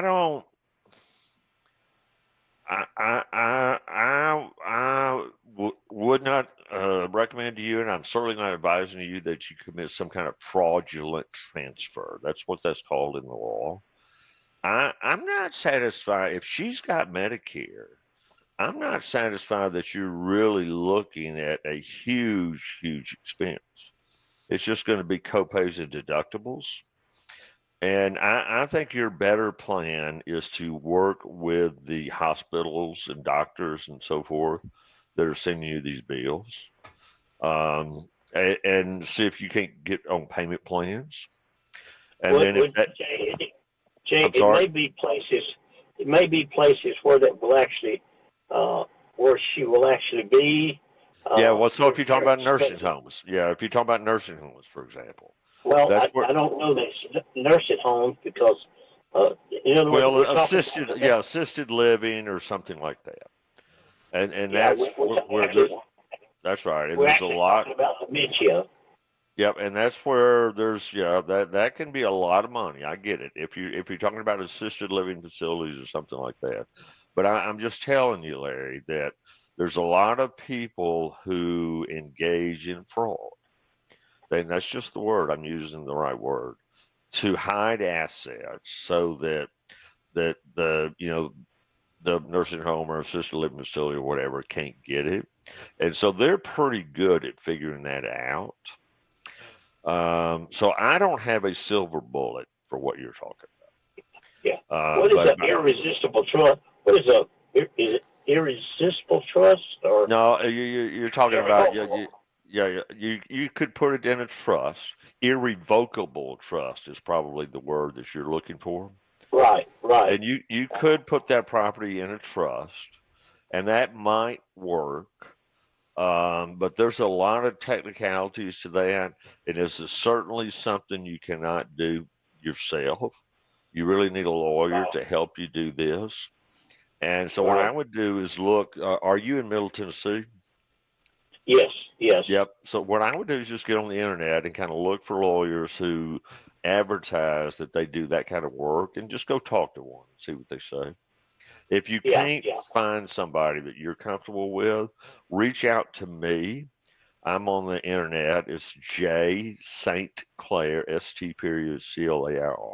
Reach out to me, and I will find you a good lawyer in Middle Tennessee to help you with that. Okay. And Jay, one quick thing here. My wife's son and his wife have robbed her of her savings. They took out $76,000 at one point. They took out $19,000 at another point, $17,500 at another point. And here, all the proof that we've taken to the detective, Jay, he is not doing anything. He doesn't want this case. You've taken that proof did you say to the DA, the district attorney? No, I just went to a detective at our local police department, but he does not want this case. The only thing he has said to us is, well, I called him and talked to him, and he said it's not going to be easy prosecuted. But I would talk to the prosecutor. I would talk to your local district attorney. Set up a meeting. Yeah. Go meet the district attorney in person. Larry, I want to get to as many as I can. I don't mean to rush you, but thank you for your call, and let us know how that goes. And Jay means it when he says reach out to him. He'll help you out if you need assistance finding a good, what did you say, a real estate attorney, Jay? For that house. Trust in estates. Right. He's wanting to set up a trust. All right. Sally has written in and says, my daughter is receiving phone calls telling her that she owes $4,500, but they can't or won't tell her what it's for. I didn't mean to laugh. I don't mean to laugh, Sally, but is it a prince from Nigeria? Well, that's the first thing that I thought. They say it might be a Lowe's or Home Depot account that her ex-husband opened in her name. Right. It's over 10 years old. Yeah. I told her to, and now this is Sal. I'm going to read this the way Sally wrote it, Jay. Okay. I told her to tell them to piss off, but she's afraid. Sally went to law school because that's the correct legal term. There's a stronger term that you get here. That's not the right legal term. I told her to tell them to, but she's afraid it will affect her credit score. I also told her to threaten to sue them if they don't stop harassing her. Yeah. Well, I'd block them. Yeah. Is that good advice? Yeah, absolutely. I wouldn't have anything. Well, I certainly wouldn't send them a check. No. I wouldn't send a check. And if they I believe the whole thing's fraud. Because they'd be sending their paper, man. If somebody calls you and says you owe me money and they don't send you paper to back it up, they don't believe it. Right. So Sally was calling on behalf of somebody else? Yes, her daughter. Yeah, okay. Well, Sally, you have the wisdom of Solomon. And so, yes, I would tell them, well, I wouldn't use that phrase. I would block them. Yeah. Just don't talk to them. Very good, Sally. 9309. Why do I feel like this is a question about me? Maybe I shouldn't. The question is, can the state of Tennessee legally kick someone out of the state? Why do I feel like that's about me? I mean, consider. I just feel like that might have to do with football last Saturday, Jay. I don't know. Oh, I forgot about that. Did you have a good time up there? Oh, man, let me tell you, Jay. Sounded like the stadium was rocking. Oh my! It was the second loudest I've ever heard a stadium. I mean, and I include Athens in that, right? I mean, the loudest was on the field at the Auburn Georgia game because I was in the bowl. But this was man, and let me tell you, every single with one exception, and this one fellow wanted to talk, and after every score. And I finally had to tell him, listen, we don't have to talk. I mean, it's okay. But I mean, listen, 102,000 people as friendly as could be. And great. They're good. It's good really folks. Glad. Good I'm glad. Because all fan bases, they got some jerks. Yeah, but no, we had a great time, and it was a wonderful game. And let me tell you, I was waiting on Jackson to rush. Jackson had one leg over the fence, Jay. Jay, I was ready to climb that 6-foot fence. I have the missed field goal on my phone. Yeah, and I was starting to move down. I mean, they gave us a heck of a game, and I guess they probably would have charged the field. And I was going, Jay. If I was the only one out there, I'm sure it's that same chain link fence that I jumped over back in 1998. And, it's a tough climb, but you're a younger man than I was. All right, let's take a quick time out. We'll get to as many as we possibly can. Dan, Billy, David, and Ricky have questions for Jay St. Clair on FriJay.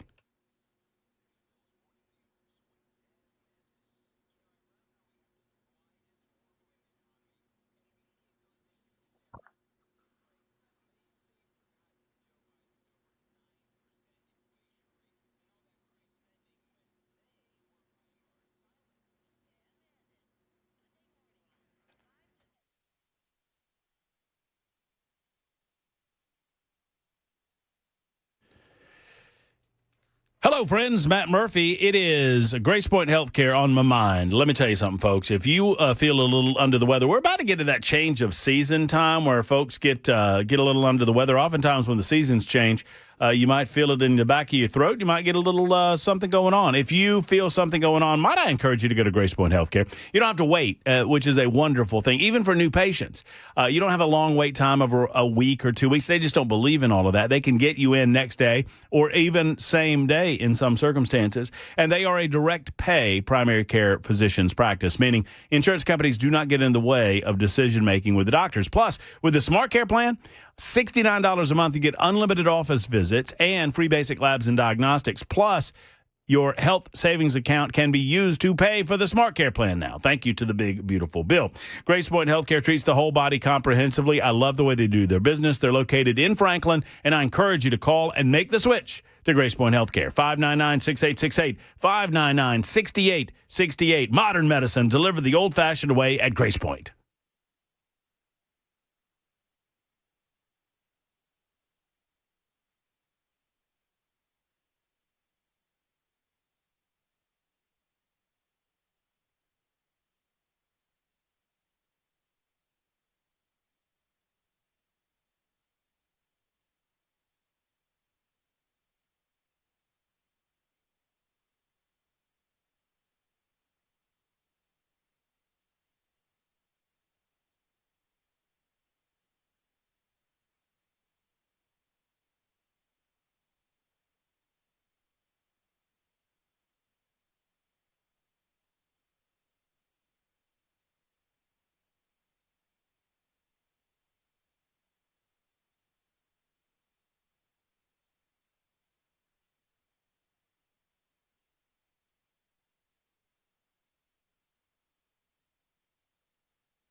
We'll tell you what the CDC's vaccine advisory panel decided today. Coming up at 5 on Super Talk 99.7 WTN. Oh, and that's on the way in mere moments on Super Talk 99.7 WTN. 5689 writes in and says, I charged a guy with evading arrest, a revoked license, and possession of marijuana, and part of the plea agreement was he had to leave the state. And that's how Matt Murphy ended up in Tennessee.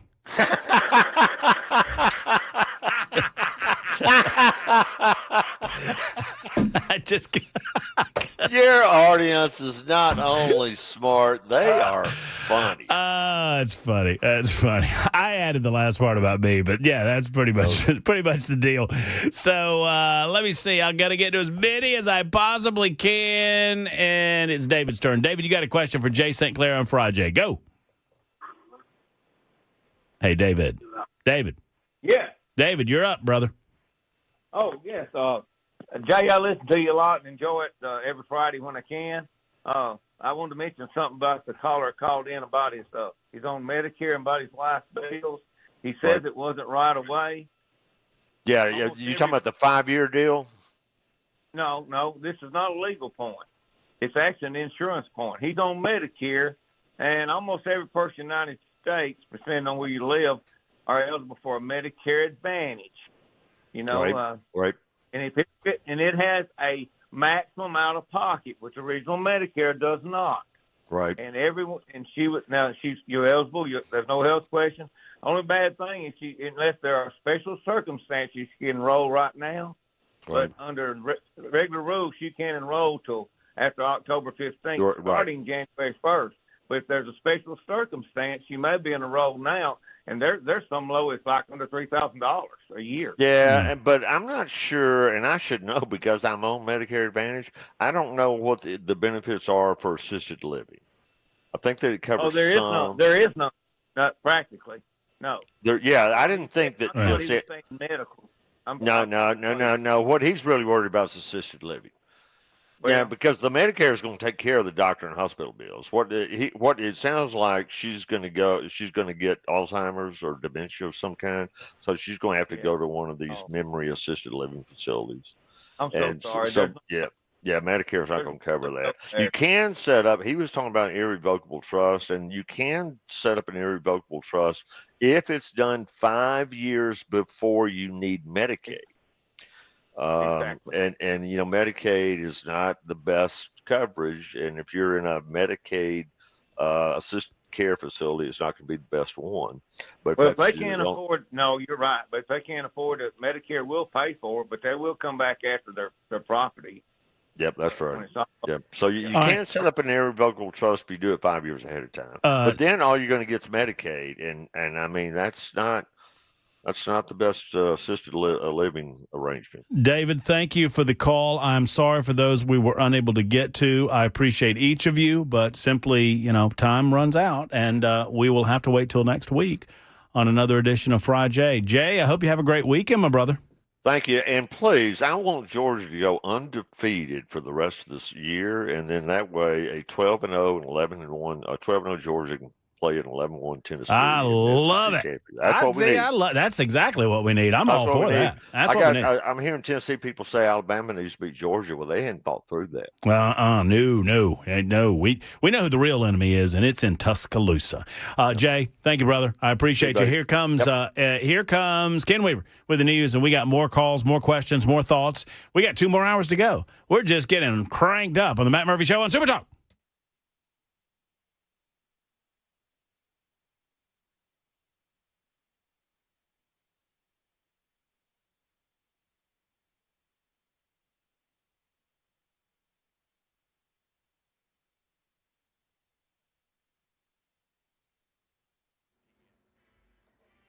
Five o'clock on the dot. I'm Ken Weaver with your top stories. And looky here, Clarksville's getting some heavy rain.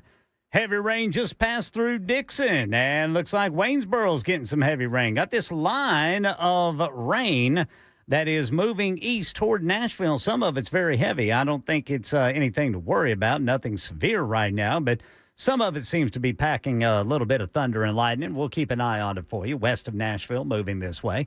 Full forecast and traffic in 5 minutes. Well, the CDC's vaccine advisory panel today voting to recommend the COVID-19 vaccine is everybody's personal choice to take the shot. In another vote, members decided not to require a prescription. ABC's medical correspondent Dr. Darian Sutton tells us about the implications the decision might have for insurance coverage for Americans who might want the shot. That might come down to a state-level decision in terms of the access based off of insurance coverage. Also, what type of insurance do you have, whether that be a private insurer, Medicaid, Medicare, or otherwise. That is something that is yet to be fully determined. And yes, if that does come down to, unfortunately, compromising insurance, then that creates another barrier to access. So we'll be closely monitoring this to make sure and understand and have full awareness over whether or not insurance providers will cover COVID-19 vaccines. President Trump after a phone call with China's president saying he plans to go to China early next year. In a post on social media, Trump saying they made progress on many issues, including the ongoing situation with TikTok. Here's ABC News White House correspondent Karen Travers. We don't have specifics about what this deal looks like to transfer ownership of TikTok to American companies. You'll recall earlier this week, the president had said that there was a framework deal that had been reached, and he would finalize that today during this phone call with President Xi, but still no details yet about what American companies are involved, what would happen to TikTok's algorithm, which is a very critical piece of this. TikTok put out a statement today thanking both presidents for the work they're doing. They said that they're going to ensure that TikTok remains available for Americans through this process. Ticketmaster under fire. Federal regulators suing the company for letting scalpers buy millions of dollars in tickets and resell them at higher prices. Here's ABC News Chief Investigative Correspondent Darren Katursky with details. Ticketmaster is facing a civil lawsuit that echoes the frustrations of fans. I would click on it and it would instantly be like, no, this ticket is sold. You can rebuy it for $9.50. The Federal Trade Commission and 7 states allege Ticketmaster and its parent company Live Nation knowingly allow and in fact even encourage brokers to use multiple Ticketmaster accounts to circumvent the system, meaning scalpers can buy more tickets than posted limits allow and resell them at a markup. That's the latest news. Traffic and weather next. I'm Ken Weaver, WTN News.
Over on the East Loop, going westbound, got a crash right there at Shelby Avenue. On the south side, police reporting a crash 40 westbound at Hermitage Avenue, and in Berry Hill, 65 southbound at I-440. In Hermitage, a crash on the right shoulder, 40 westbound at Stewart's Ferry Pike. I'm Ken Weaver.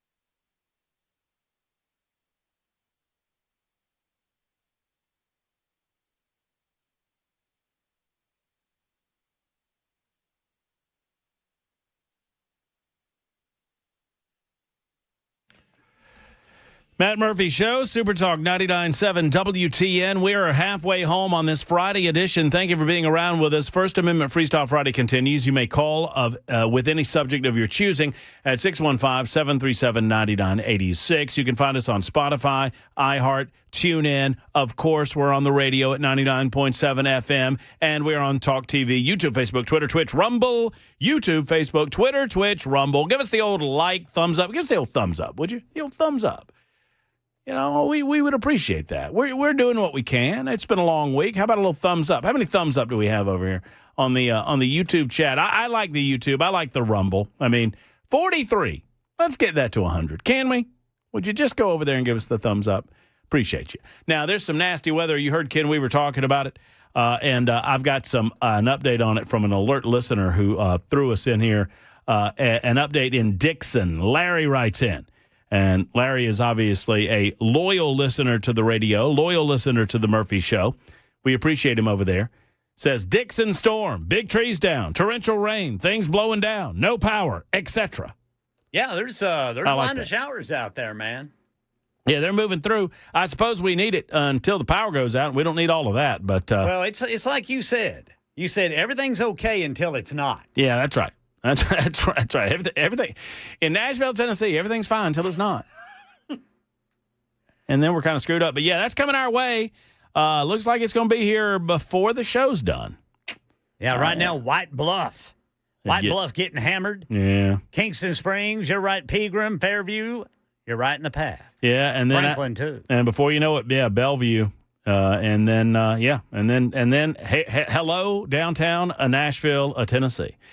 So we'll keep you apprised of that nastiness. If you're just getting off, you should be able to get home before any of that hits you. We thank you, if you're just getting off work, for tuning in to the show and listening to Super Talk 99.7 WTN. Jackson, did you have something to add? You look concerned, impressed. Your truck window's closed, bud? Yeah, they're done. They're all good. They're all tightened up. Thank you for asking, Jackson. That's very kind of you. That's the way to go, Brother Jackson. I don't remember if I did mine. Y'all stand by. All right. Oh, he's leaving. I think Brother Jackson's serious.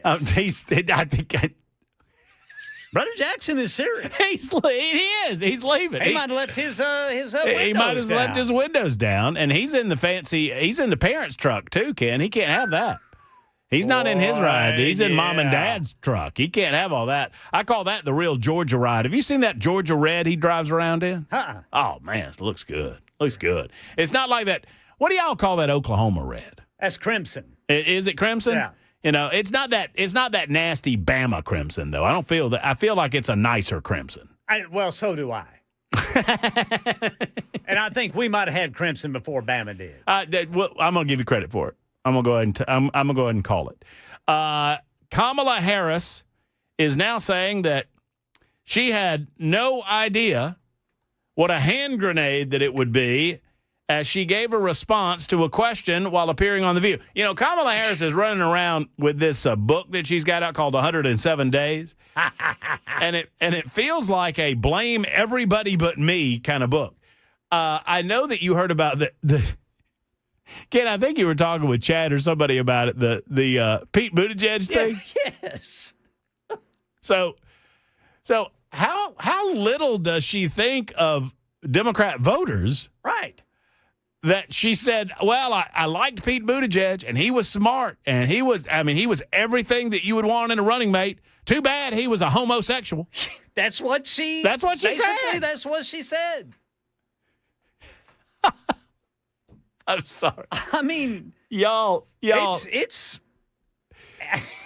I don't give a rip. I just want him to do his job. I just wanted him to do the job as Secretary of Transportation instead of staying at home pretending he was nursing kids. So as I'm saying this, I look over to the super text line, and 4460, who's one of the funniest super texters that we have, said, "Come on, guys. Jackson's going to get a large Coke with light ice."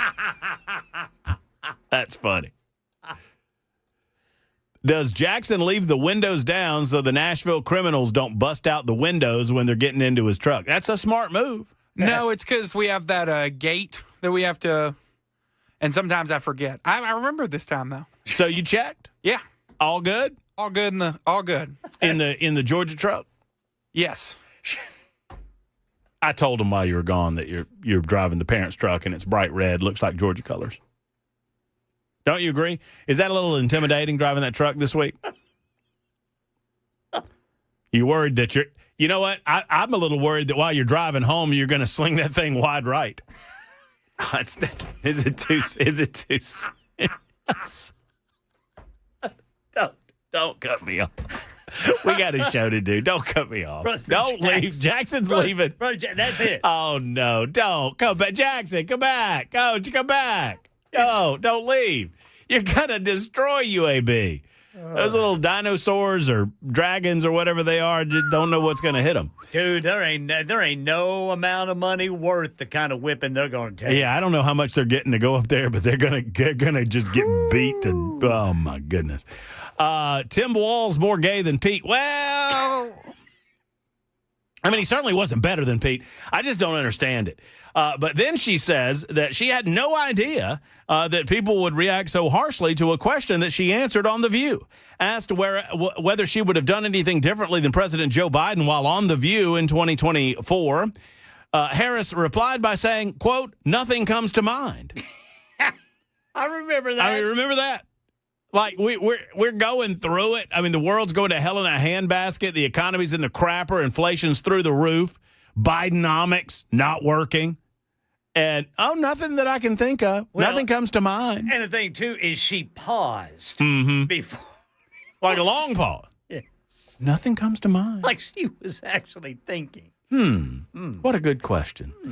Harris replied, "Nothing comes to mind." And then she added that, quote, she had been a part of most of the decisions that have had any impact. Well, she now writes in her book, 107 Days, which is, I feel like, how long she's going to be promoting this book.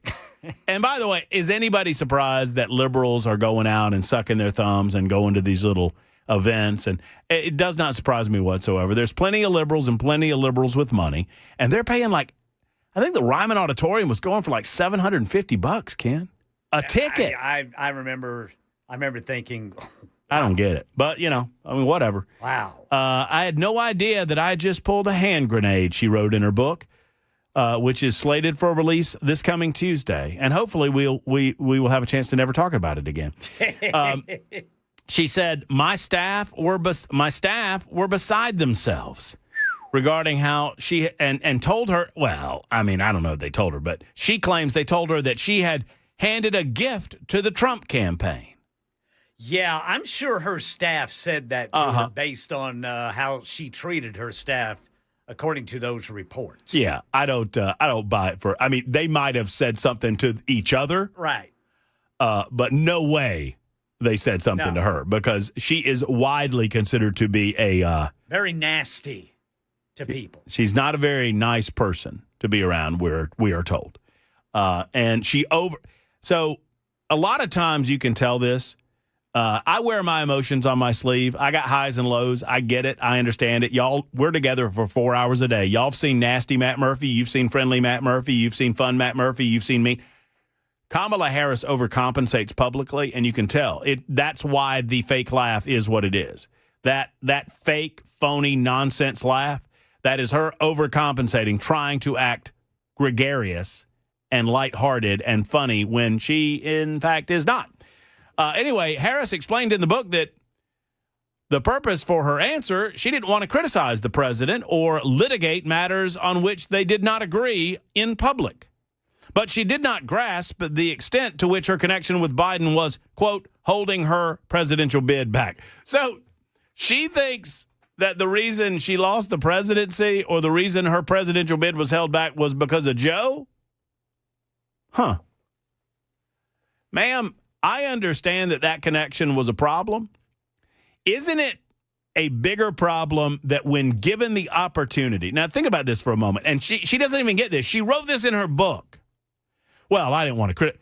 So you were asked a direct question. You're interviewing for a job in front of the American people. And instead of being honest, you lied. You understand? You're admitting to lying. You made a and people see through that, man. Don't y'all understand? It's what gets me beside myself when I have political candidates or political people in this studio. I don't care who you are. I just don't want you to lie to the people. That's all. Be yourself. Be your authentic self. And when I sniff out a lie like a fart in a car, it makes me mad. Makes me mad. So you're sitting there and you're asked, well, is there anything that you would have done differently than Joe Biden?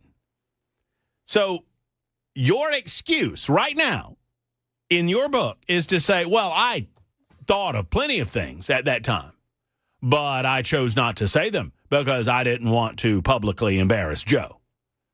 So you chose instead to lie to the people when you said, none that I can think of. Huh. And you think that's better? You think that's better? But here's the thing. I don't think you could think of one. I don't think you're telling the truth in your book. I think that Kamala Harris is so vapid that she truly, I don't think Kamala Harris has a true grasp on the magnitude of the issues that were being dealt with in the Oval Office. I don't think Joe did either. I think they were puppets. And Kamala, her presence in front of Joe was just that, a presence. I don't believe for a moment that she understood the magnitude of some of the bad decisions being made by Biden. And I don't think she could think of a single thing because I don't think she thinks of a lot of things. She is a word salad expert, and that's about it. So it's either she chose to lie or she's too dumb to think of something. She wants you to believe that she was being the better person. And it was her better nature to lie to the American people about what she would have done differently than Joe Biden on The View. Good for you, Kamala. Good for you. I can only hope that in the 2028 election cycle that the Democrats decide to pick someone dumb as a box of rocks like yourself. Let's talk more about AOC in just a moment when we come back on Super Talk 99.7 WTN.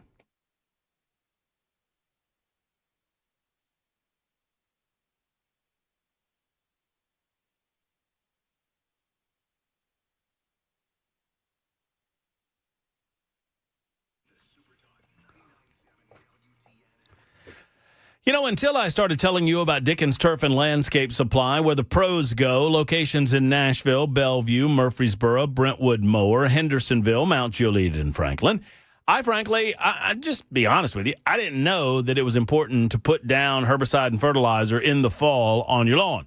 But if you want a robust lawn later on in the wintertime months and you want to prepare that lawn for the cold conditions that are to come, you need to do that, and the pros understand it at Dickens Turf and Landscape Supply. They are truly your local source for fertilizer, weed control, insecticide, lawn equipment, and everything else. And they simply beat big box store prices, and they're smarter than the big box store guys. They know what they're doing, which is why the pros go there, which is why you should go there as well. Friends, it's a great time to clean up the weeds in your lawn and to get ready for fall and for overseeding and overseeding season. It's here, folks. 7 convenient Middle Tennessee locations, never too far away from one as you listen to us on Super Talk in Middle Tennessee. You can go to DickensSupply.com. That's DickensSupply.com. It's Dickens Turf and Landscape Supply.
CDC has come up with its recommendation for the COVID shots. We'll tell you about it at 5:30 on Super Talk 99.7 WTN.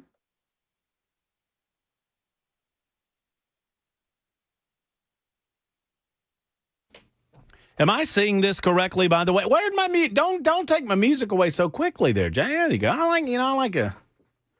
Oh, Jackson's being mean. Jackson said earlier today that he was, what'd you say? Shocked, dismayed? Shocked, saddened, and dismayed by your comments in the previous segment.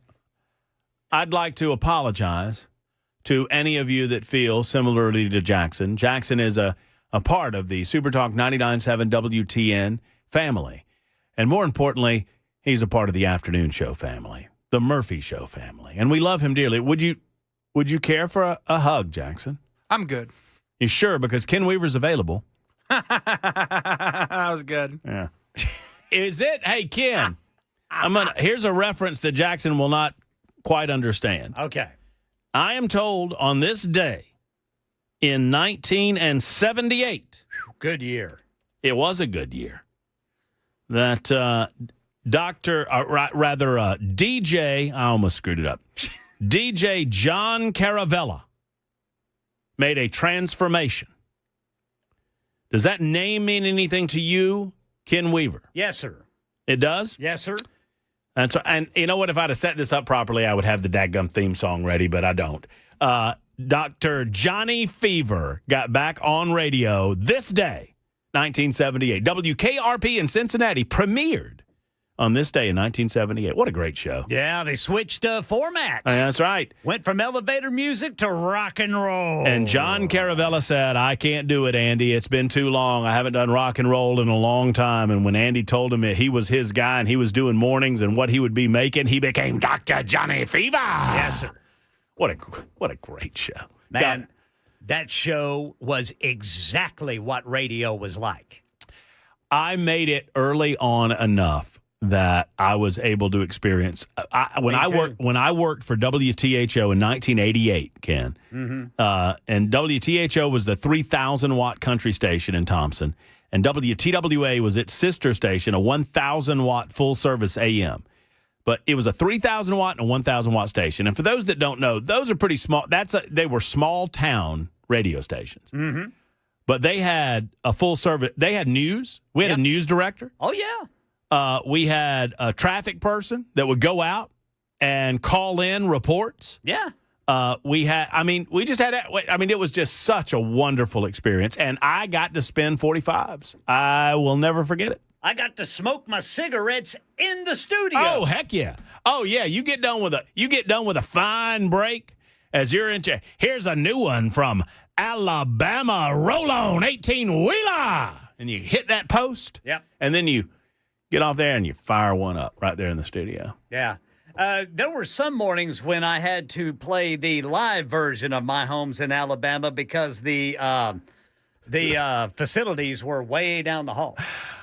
Mine was, all right, we had two, and one was specifically for that purpose that our general manager and owner of the radio station, Mike Wall, allowed. Yeah. One, if you had some big work to do, yes, sir, down the hall, yes, sir. That's My Job by Conway Twitty. I love that song. Love that. It's 6 minutes long, just about 6 minutes long. Yeah. So that one was a good one. That's My Job by Conway, and then Mike Wall allowed for Lion Eyes by the Eagles. Yes, sir. Which was a more country tune. If you think about it, it had a little country twang to it. Yeah, the Eagles were country. Oh yeah, and it was about 6 minutes long. Yeah. You see, Jackson, when your record ran out, you just had dead air. Yeah. And most country music back in the day was what, Ken? About 3 minutes and 15 seconds. Yes, sir. Yeah, short songs, because that's what the pundits were saying. You got to have short songs. Oh, that's right. You got to keep it quick. And you can't do some things in 3 minutes and 15 seconds. No, especially whenever it's all the way down the hall. And then you're running back. Yeah. You hear the end of that song, and one of those fade outs, and It's just fading out. Yeah. You're running. Got to get to that cart machine to hit it. Yeah, and God forbid you still had 45 seconds before the top of the hour news, because then you had to fill it and you're out of breath. That's awesome. Robert is next up on the Matt Murphy Show. Hello, Robert. How are you? I'm doing pretty good. I'm surprised you didn't leave me on hold. Well, no. Why in the world would I do that? I'll leave that from about a month ago. I know, buddy. I'm sorry. You know what? You know what, Robert? I'm awful. I'm awful. Hey, I'm the one that was happy to say I had the world's greatest holding record on your show. Well, I thought about that, Robert, and it's actually, while we're talking on it, I should say this. That is a record that is Tennessee and Nashville specific, because I remember there was a regular caller to my show. You reminded me of this. And just a quick story. It was a guy by the name of Charles Allen Head, and he called every day, and he did poems a lot. My Birmingham listeners will remember Charles Allen Head. And because he called every day and he was annoying, I banned him for a period of time. And he called one morning. I did morning radio, and he called one morning at 6:02, and I left him on hold for the entire show. And he sat there for 4 hours. Wow, that's impressive. And so, and at the end of the show, this shows you that I'm not as big of a jerk as I used to be, Robert. At the end of the show, I was like, because we started making fun of him being on hold. We were talking about him being on hold. And at the end of the show, I went to him and I was like, all right, Charles, this is your chance. And he would always say, this is Charles Allen Head Bessemer. And as soon as he said it, we went off to the off air. It was awesome. That is so mean. I know. It was very cruel. Speaking of cruel, Robert, I got to put you on hold because we got to get to the news. Come on, man. But don't blame me. Blame Ken. Super Talk 99.7 WTN.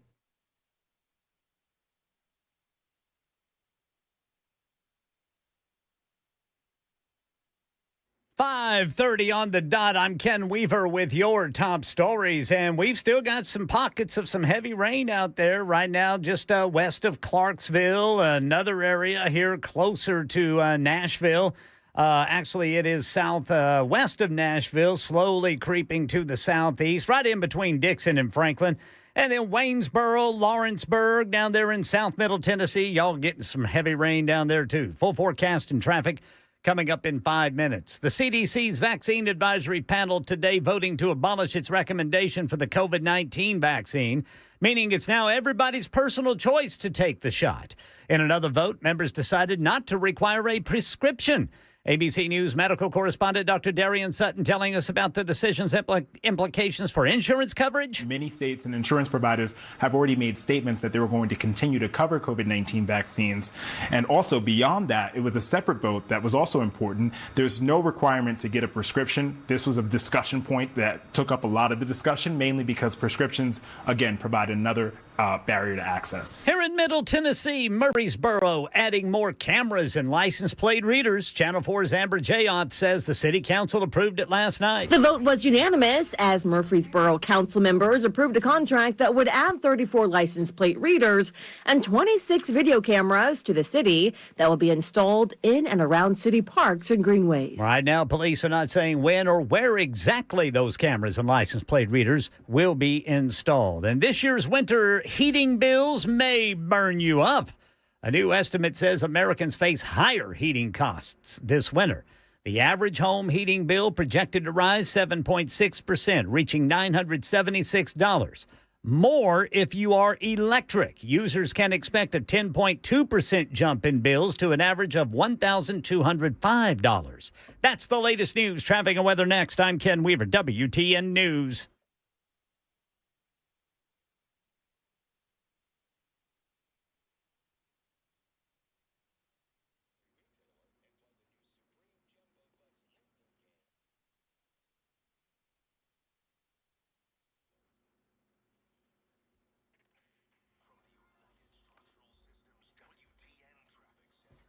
West of downtown in the Nation's got a stalled vehicle blocking the left lane, Briley Parkway northbound, just north of I-40. That is a stalled semi. East Bank going westbound. We've got a crash at Shelby Avenue. Then over by the airport, police say there's a crash 40 eastbound at Briley Parkway East, exit 215. On the south side, a crash reported 40 westbound at Hermitage Avenue. I'm Ken Weaver.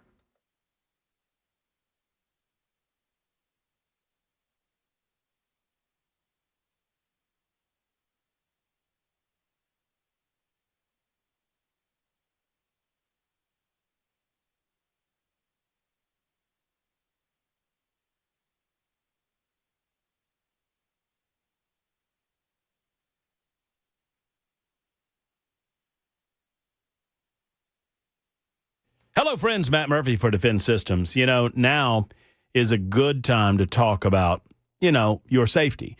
And I don't want to scare you. Brink Fiddler of Defend Systems doesn't want to scare you either. But if you're in a place where people gather, sadly, we are in danger. Now it feels like more than ever. It's a dangerously developing world, isn't it? But without frightening you, here's the deal, friends. The possibility of you going through a workplace violence situation or an active shooter situation, they're very, very, very low. Doesn't seem that way, but very low. But it's not zero. That means hope's not a plan. It is time to get trained. Active shooter response training, workplace violence prevention, site surveys and threat assessments, security improvement consultation, all available with Brink Fiddler and Defend Systems. If you are a planner for a place of business, if you're a decision maker at a school or a church or any place that people gather, please make this telephone call. Make it a point to talk to Brink and his team about what they can do for you. 615-236-6484, 236-6484, or online at defendsystems.com.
Friends, it's Matt Murphy, and I want to talk to you for a moment about the Glock store and invite you to be one of the first in Nashville to experience something pretty special, the AccuShoot LFX Live Fire Simulator. And it's happening this Tuesday, the 23rd, through Saturday, the 27th. The AccuShoot LFX is a fully interactive experience that allows you to shoot at a variety of animated targets with live fire in a timed drill that is automatically and instantly scored. Here's why that scoring is going to be beneficial to you, because every day, the top shooters in the daily prize drill will receive valuable prizes like a Real Avid gunsmithing tools or the O-Sight Red Dot optics. And then when the week's over, the top shooter, the grand prize shooter, will receive the grand prize drill top prize, a Dira DY9 pistol. And if you've not heard of these Dira pistols yet, you need to find out more at Glockstore.com or find out about them when you head over to the Glock store. All you have to do is create your AccuShoot shooter profile account at the Glock store, pay $10 plus ammo if you need it,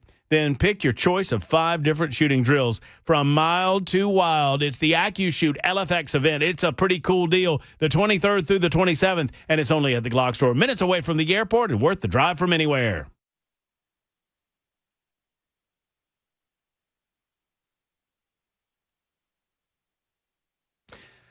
Axios does a story, by the way. I haven't paid this off, and I've got some AOC audio and video for those of you. I mean, the one saving grace of the AOC audio is there's some video, and, You're not in the Zoom, by the way. What's wrong? I had to kick you out for Jay. Well, where? I sent you a new link.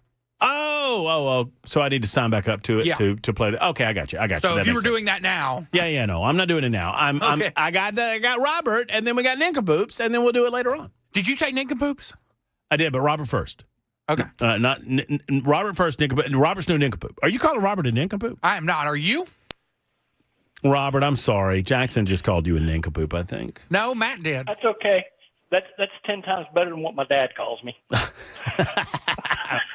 Well, Robert, I'm sorry that I had to go to, you know how it goes. You know how it goes. Had to get to the news. What's on your mind, brother? I just wanted to share a nice little event that happens twice a year down in Columbia, Tennessee that I think more people ought to know about.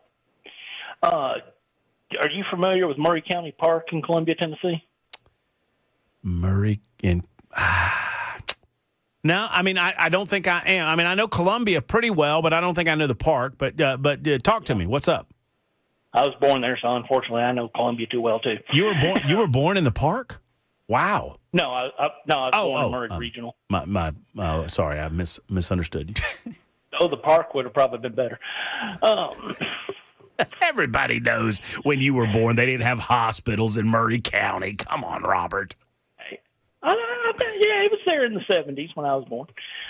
But what I was going to bring attention to is they have little, I think it's like small, about maybe 7 or 8 times smaller than real trains.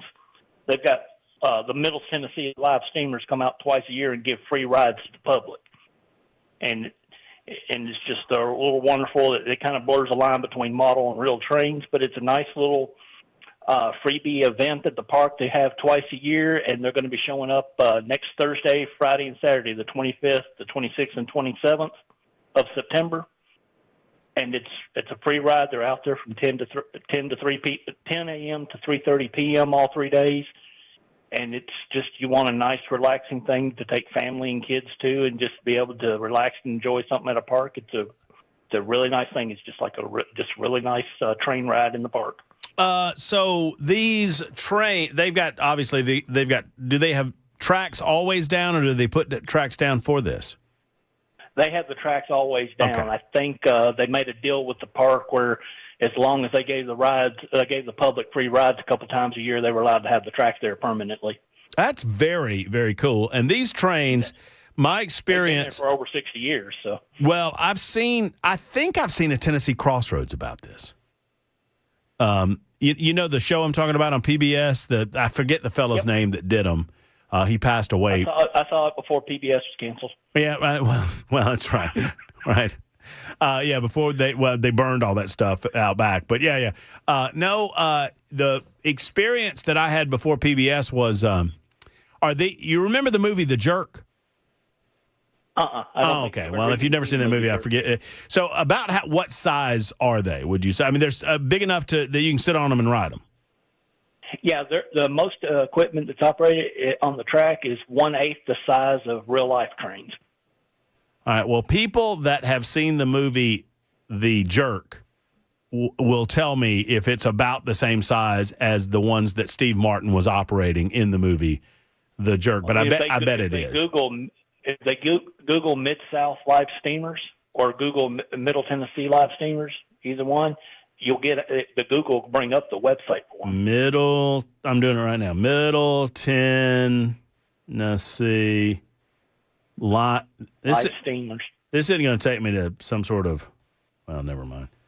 The last time I talked about a steamer, it was something my dog did in the backyard. You know what I mean? Middle Tennessee live steam. No, not live streamer. Live steamer. Mid-South live steamers. Oh, these are pretty big.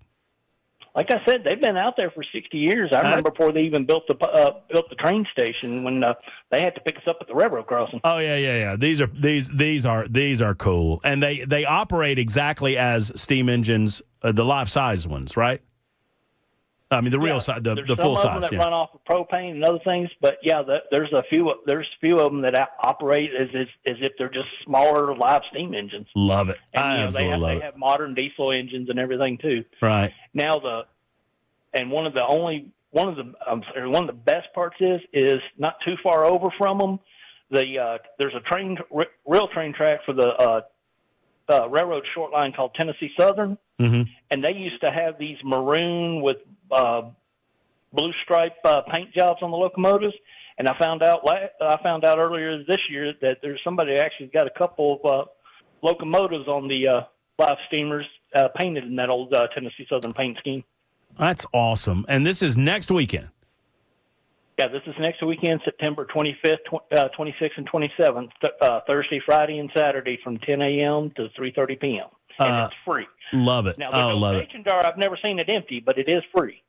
That's very, very cool. That's nice. I love it. And I don't know if I'm going to be in town. If I'm in town, I'm coming to this because I dig this. This is very cool. Thank you for letting us know about it, Robert.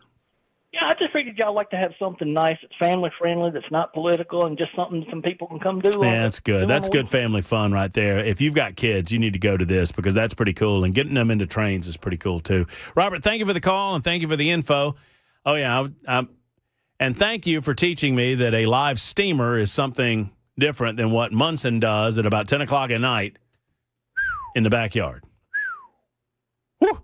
Laid one down the other day. Can we do some nincompoops music? Yes, please? sir. Thank you. Nincompoops. You got to call for it for me to do it. I can't reach your mind. You have been, listen, y'all. Jackson has been on my hiney all day because he is like a jilted lover. Okay. Because I was late and he was all mad and he had it. I mean, just imagine him in a pink robe and in curlers with his little rolling pin, standing there on the deck, on the balcony. Where have you been? Why are you late? I'm just flying blind today. We didn't prep the show. I don't know what's going on. You don't know what's going on. I know this. Well, I don't know this. I don't know who won yesterday. Let's say Ken. You know, That's a good Let's bet. do that. I feel like it was Ken Weaver. I'll vote for that. I'm with you, fellas. Ken Weaver, you get to go first. That's your grand prize. All right. Here we go. My apologies if y'all are having dinner. Oh, no. A South Carolina prison inmate has been sentenced for throwing diarrhea at a guard. Oh, jeez. 35-year-old. Come on, Ken. People are eating. Not anymore. 35-year-old Donald Harper Jr. had another 15 years added to his current 24-year sentence. On the evening of January 11th, 2025, a correctional officer was delivering meals to inmates inside Harper's dormitory at the McCormick prison there in South Carolina. As the officer handed Harper his dinner, Harper threw a cup of diarrhea directly into the officer's face. Oh. Got in the guard's eyes and mouth. Oh, Ken. Requiring immediate medical treatment and continued monitoring for potential infectious diseases. Before this week's guilty plea, Harper was projected to be released from prison in 2036, but now it's not going to be until 2051. Could you say there was nowhere for him to run? You could, Brother Jackson. It was in a cup. It was in a cup. Cup of crap. Yeah, man. Ugh. I don't want to talk about it. I'm sorry, y'all, but that's the only one I could find today. Oh, well, that's, you know. And I got to win. And it's funny because you're just sitting there and me talking about live steamers. Yeah. And you're just sitting there with. Had a live steamer. You had a live steamer right there in your cup. Well, and it is nincompoops. It is nincompoops. I don't have anything about poop in my story, but it's not going to put you off your food, so y'all can get back to dinner now. East of Baton Rouge Parish, Louisiana. Yes, sir. A teacher was arrested at a middle school in Baton Rouge after she was allegedly caught with cocaine during a random drug search due to a drug dog being at the school visiting with school children. Oh, this was mine. Was it really? Yeah. A drug dog at a Westgate middle school was there when Virginia Sommers, 47, was reportedly found with cocaine inside of her wallet. The drugs were tested and confirmed to be cocaine. Officials say that Sommers told them the cocaine belonged to a friend. Not mine. It's not mine. I don't know how it got it. These aren't my pants. I watch live PD sometimes on the weekends, and the number of times that people get caught with drugs in their britches, and they look at the cops and say, "These aren't my pants." Not my pants. It's like, well, where'd you get them? Oh, I was at a buddy's house and I put pants on. These are his pants. Yeah. These aren't my pants. Belong to a friend, she said. That she claims that the friend. Now, this is awful. Now we're going to bring LSU football into it. She says the friend gave it to her at an LSU football tailgate the past Saturday. Well, officers, were willing to believe that, but when they searched her car, they found marijuana in multiple pipes. That wasn't hers either. That's not my car. Sommers now faces possession charges for drugs and paraphernalia. Sommers teaches math intervention at Westdale Middle School and has been teaching for more than a decade. In a statement, the East Baton Rouge Rouge Parish Public School System, I should say, this behavior is not condoned by our district, and we remain committed to maintaining a safe, secure, and drug-free environment for all students and staff. The district said the matter was being handled in accordance with its policy and procedure. I just would love to see a video of that look on the woman's face when the drug dog, hey, guess what, guys? We got the drug dog in school today. This had to be something like announced, too. The drug what? Maybe she was off that day that they announced they were coming. Maybe so. One way or Maybe the she other. was on something. Maybe so. Maybe she was high as a rodeo goat. No, wait a minute, guys. It wasn't her pants. No, that's right. That's right. Not my pants. Not my drugs. Got it over the weekend. That buddy said, look, my buddy at the LSU game said it was Splenda. It's just coffee creamer. That's all I know. Jackson, have you found one? Yes. It's not as good. All right, real police chase ruins woman's Grand Theft Auto game by crashing into her bedroom. A woman's Grand Theft Auto session turned into reality when a car being chased by police smashed into her home while she was mid-game. Emma Graves, 44, from London, was playing Grand Theft Auto on her PlayStation when chaos erupted just feet from where she sat. Graves explained she had been evading police in the video game when she suddenly heard engines revving, screeching brakes, then multiple impacts outside of her flat. This is the most realistic game I've ever played in my life. The car hit 3 others, tore through mine and my neighbor's fencing, and crashed into my bedroom wall just feet from where I was sitting. The flats physically shook. If it had been slightly worse, I wouldn't be here to tell you this. Police were shouting at someone to put their hands up and put the weapon down. Fortunately, her mother, who she cares for full time, was not at home. Graves called family members to support her in the aftermath. Wow. That's a realistic game. You ever play Grand Theft Auto? Yeah, I've played it a bunch with my friends. Yeah, I haven't played it in years. That's probably the last video game that I got into like 15 years ago. That's probably the most. Which one? 5? Yeah, that's the most recent one. Well, but that was like 10 years ago, wasn't it? Yeah, the new one comes out next year. You excited about that, Jackson? I'll play with some buddies. You still haven't brought me that virtual reality thing. Oh, we do need to do that. Yeah, you promised to bring me that. Well, maybe if you showed up before 2:45, we could play. Uh-huh. Hey, Ken, before we go, as we end up nincompoops in the news. Yes, sir. 5811 says, hey, Murphy, Justin here. Can you get Ken to give me one big old football? Thanks, Murphy. Go Tigers. Football! Football! There you go. I think he was talking about the Auburn Tigers, Ken. No, he spelled go that weird way that they do down in Baton Rouge and other, he spelled go the weird way. Couldn't just go with it for me? Gew. He spelled Gew Tigers. Joe Burrow. Oh, we got to play those Tigers, too. That's right. We got to gew ourselves. It's 52 after the hour. That's how we play nincompoops in the news. Vote Murphy, vote Jackson, vote Weaver, vote often. Back in a moment.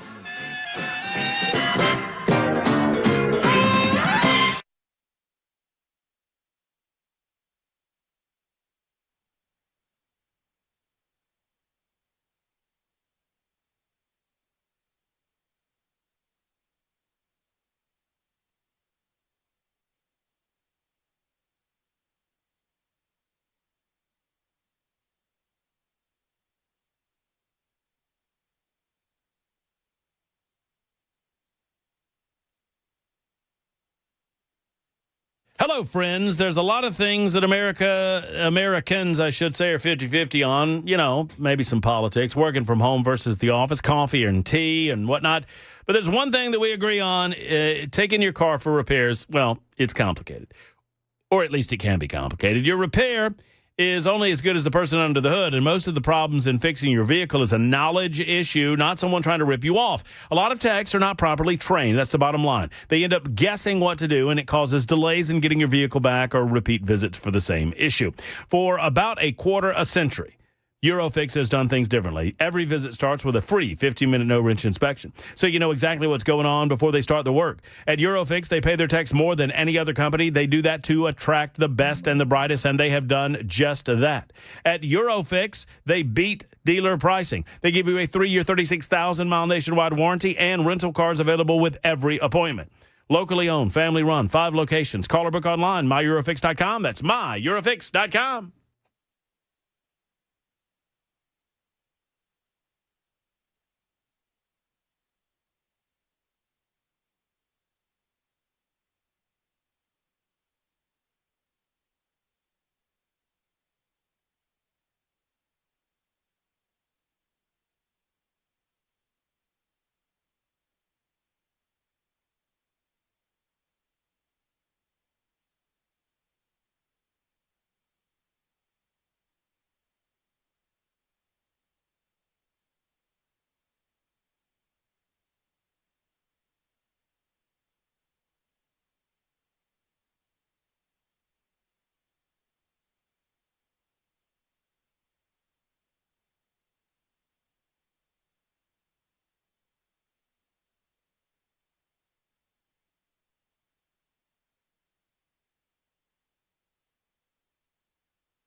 Hey, friends, Matt Murphy for Savory Spice. If you're out and about over the weekend, and I encourage you to get out and about over the weekend, go down Franklin Way. And just off the square next to Gray's Pharmacy, you'll find the little shop that smells so good, especially this time of year. I got to admit, I like pumpkin spice, okay? I'm not afraid to say it. I like it. And I like that they have pumpkin spice right there at Savory Spice available for you. And they got more than just that. They've got caramel salt. I don't know how to describe this except to tell you that if you sprinkle it on top of your hot cocoa, it will change your ever-loving life. And that is available at Savory Spice. So go see Holly and David and see some of these delicious sprinkles, these salts, the cinnamons, and the flavors of the season, including, that's right, pumpkin spice. You can also find something for the baker or the cook in your life. I mean, if you've got somebody that loves going around the kitchen, they've got something for them at Savory Spice. They've got something for every taste, every flavor. You just go and you'll see the Savory Spice difference. Plus, you can sample things in store while you're shopping about because they want to make sure that you know what you're getting at Savory Spice. Savory Spice, located just beside Gray's Pharmacy, next to the square in Franklin. Tell them I sent you to the one and only Savory Spice.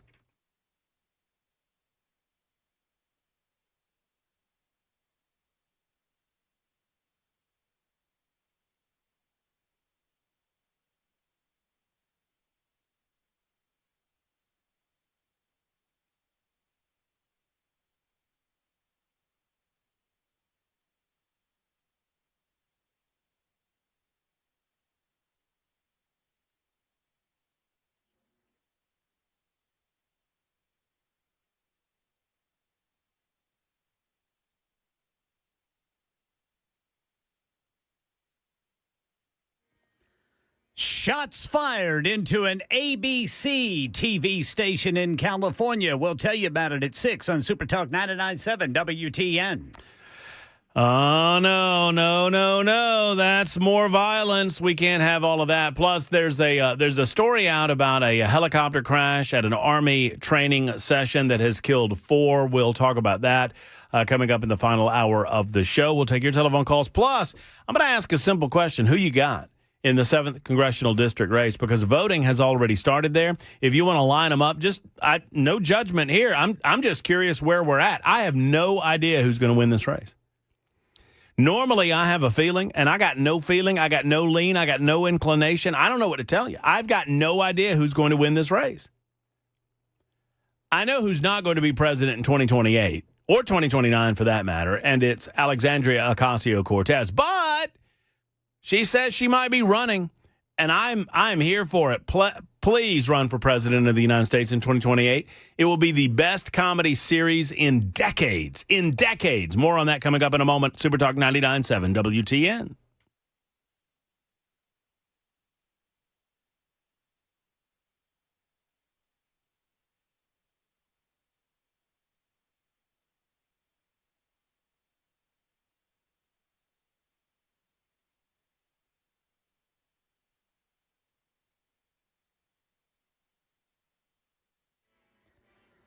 Six o'clock on the dot. I'm Ken Weaver with your top stories. Right now, I'm looking at radar, and one of these isolated showers seems to have just parked itself right over northwest Clarksville.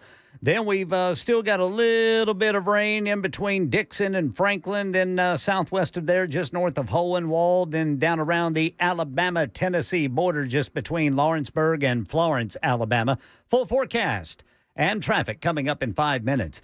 Nobody injured when shots were fired at a ABC television affiliate in Sacramento, California. Here's Alex Stone. It was early afternoon on Friday when somebody fired 3 shots into the ABC 10 building near downtown Sacramento. On Thursday, protesters were outside that building protesting against the Jimmy Kimmel show being taken off the air. Nobody was hit by the gunshots on Friday. They went through lobby glass. Sacramento Police Dispatch heard via Broadcastify. Armed subject is male, white or Hispanic adult, heavy build, blue T-shirt. Nobody has been arrested. The shooter drove away. Alex Stone, ABC News. CDC vaccine advisors voting to change their COVID recommendations today. They recommend the vaccination be a personal choice between you and a doctor rather than a universal recommendation for everyone over 6 months old. Also, they decided against requiring a prescription for the vaccine, which could have implications for insurance coverage, just unknown right now, depending on the type of insurance an individual has. President Trump, after a phone call with China's president, says he plans to go to China early next year. In a post on social media, Trump saying they made progress on many issues, including the ongoing situation with TikTok. Here's ABC News White House correspondent Karen Travers. The president said it was a very productive phone call and that he will meet with China's President Xi at a World Leaders Summit next month in South Korea. That would be their first in-person meeting in the second term for President Trump. He also said that he'll travel to China at some point early next year, and President Xi would come to the United States at an appropriate time. Ticketmaster under fire. Federal regulators suing the company for letting scalpers buy millions of dollars in tickets and resell them at higher prices. Here's ABC News Chief Investigative Correspondent Aaron Katursky with more. The government claiming one scalper purchased 772 tickets to a 2023 Coldplay concert for about $81,000. The same tickets were resold for over $170,000. One medical group out with a warning with increased availability, legality, and social acceptability of cannabis. The nation's leading OBGYN group says there's a misconception that cannabis use is safe during pregnancy. The American College of Obstetricians and Gynecologists says it's not. Cannabis during pregnancy has been linked to preterm birth, low birth weight, NICU stays, and neurocognitive and behavioral problems. ACOG is calling for increased screening before, during, and after pregnancy, including while breastfeeding. Brian Clark, ABC News. That's the latest news. Traffic and weather next. I'm Ken Weaver, WTN News.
Clarksville got a crash reported by the Highway Patrol, 24 westbound right before ML King Parkway.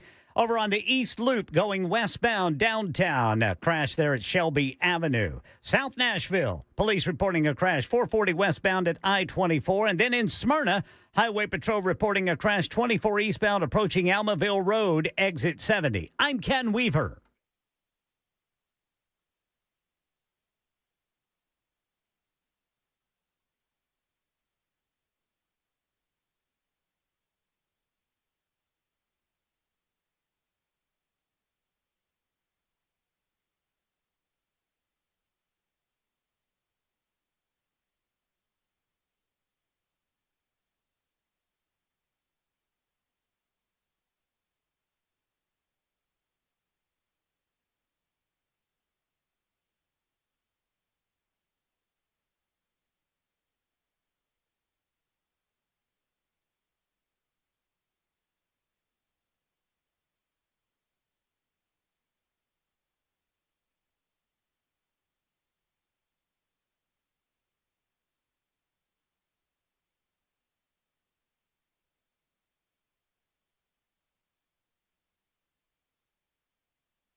It is the final hour of the Matt Murphy Show on this Friday edition. Thank you for being around with us. We appreciate each and every one of you. Give us a call if you so desire, if you want to make the last hour of the show pretty fun. You know, yesterday's show was crazy. Today's show has calmed down considerably, but I don't know which one I like better.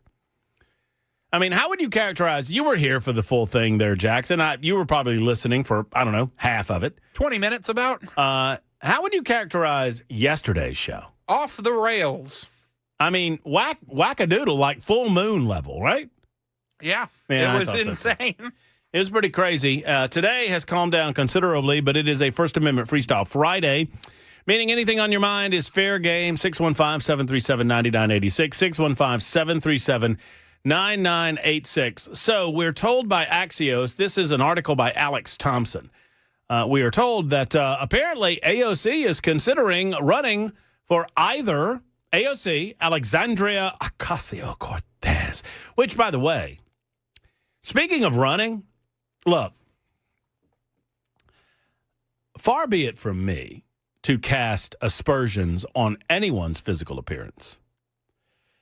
But AOC, when she first gained national notoriety as a candidate in New York and then as a representative in the House for her district, most people who, those of you who disagreed, would often say, you know, she's good looking, but. Or I can't stand her viewpoint on this, that, or the other. Or I can't stand listening to her. But there was always, at least always, often a caveat of, boy, she's good looking, though. I say all that to say, speaking of running, maybe she needs to, you know, have you seen her? I am told that the congressional cafeteria is a wonderful place.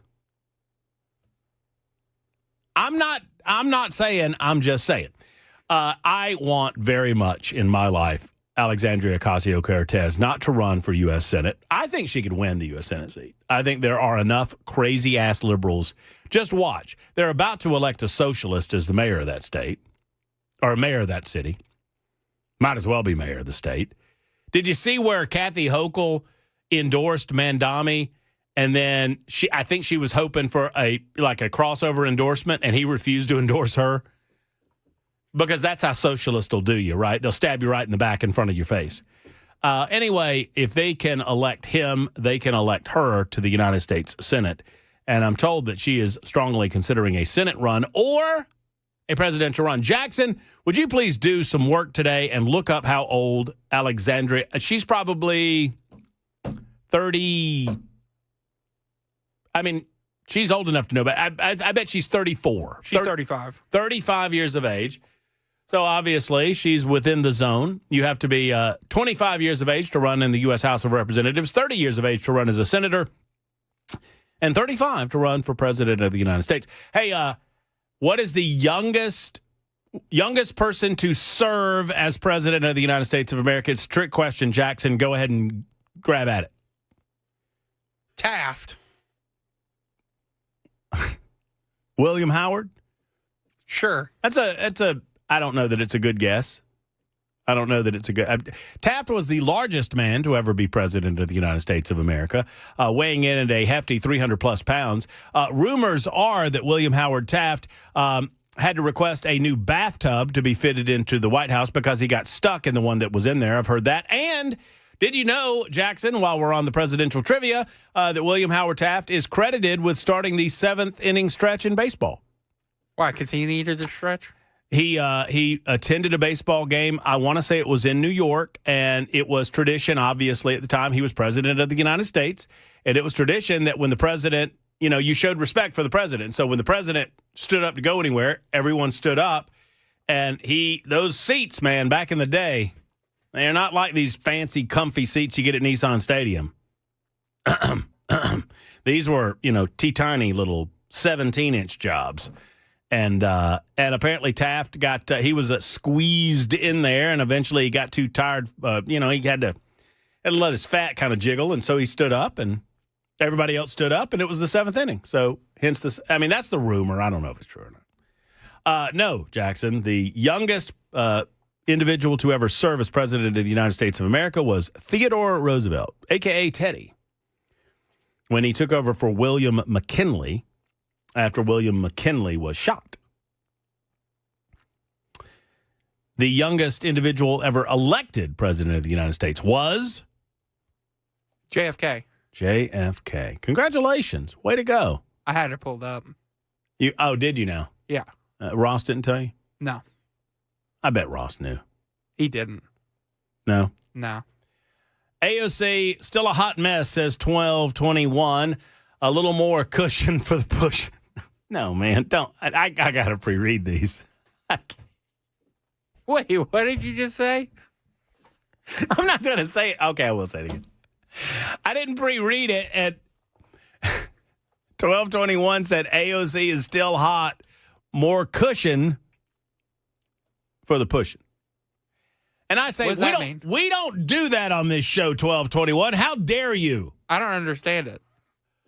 I'll explain it to you later, young man. Do it now. That would be, I'm not doing that.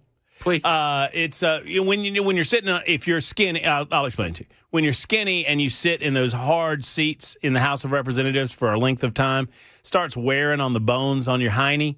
And so the cushion is, on your backside, makes for a more pleasurable seating environment. When you're pushing legislation in the House. That's what that means. When you're pushing for a particular bill, when you're advocating for particular legislation, it's more comfortable if you have more cushion for the pushing of the legislation. You follow? Anyway, AOC, let's just move on from that. She was pushing for a different type of thing today, as she was advocating against voting in honor of Charlie Kirk. There was a vote that was going on, and here's AOC apparently quite upset that anyone would advocate that Charlie Kirk was a good person who was a demonstration of American freedom of expression and freedom of speech. AOC on the floor of the House of Representatives earlier today. The majority proceeded with a resolution that brings great pain to the millions of Americans who endured segregation, Jim Crow, and the legacy of bigotry today. What?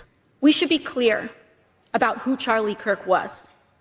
A man who believed that the Civil Rights Act that granted Black Americans the right to vote was a mistake. Okay, let's pause there. All of my history buffs in the listening audience, did the Civil Rights Act grant Black people the right to vote in the United States of America?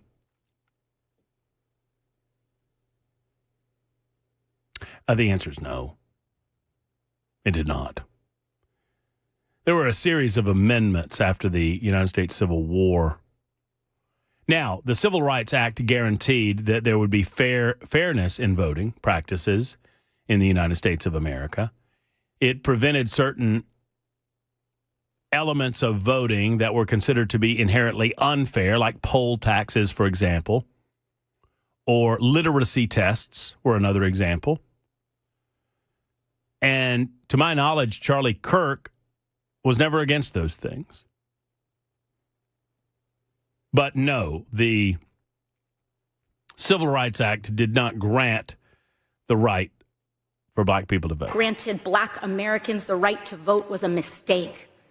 Who, after the violent attack on Paul Pelosi, claimed that, quote, some amazing patriot, unquote, should bail out his brutal assailant. And accused... by the way, the assailant in that case was a whack job leftist, it should be noted, not a right-wing extremist like so many liberals want you to believe. Jews of controlling, quote, not just the colleges, it's the nonprofits, it's the movies, it's Hollywood, it's all of it, unquote.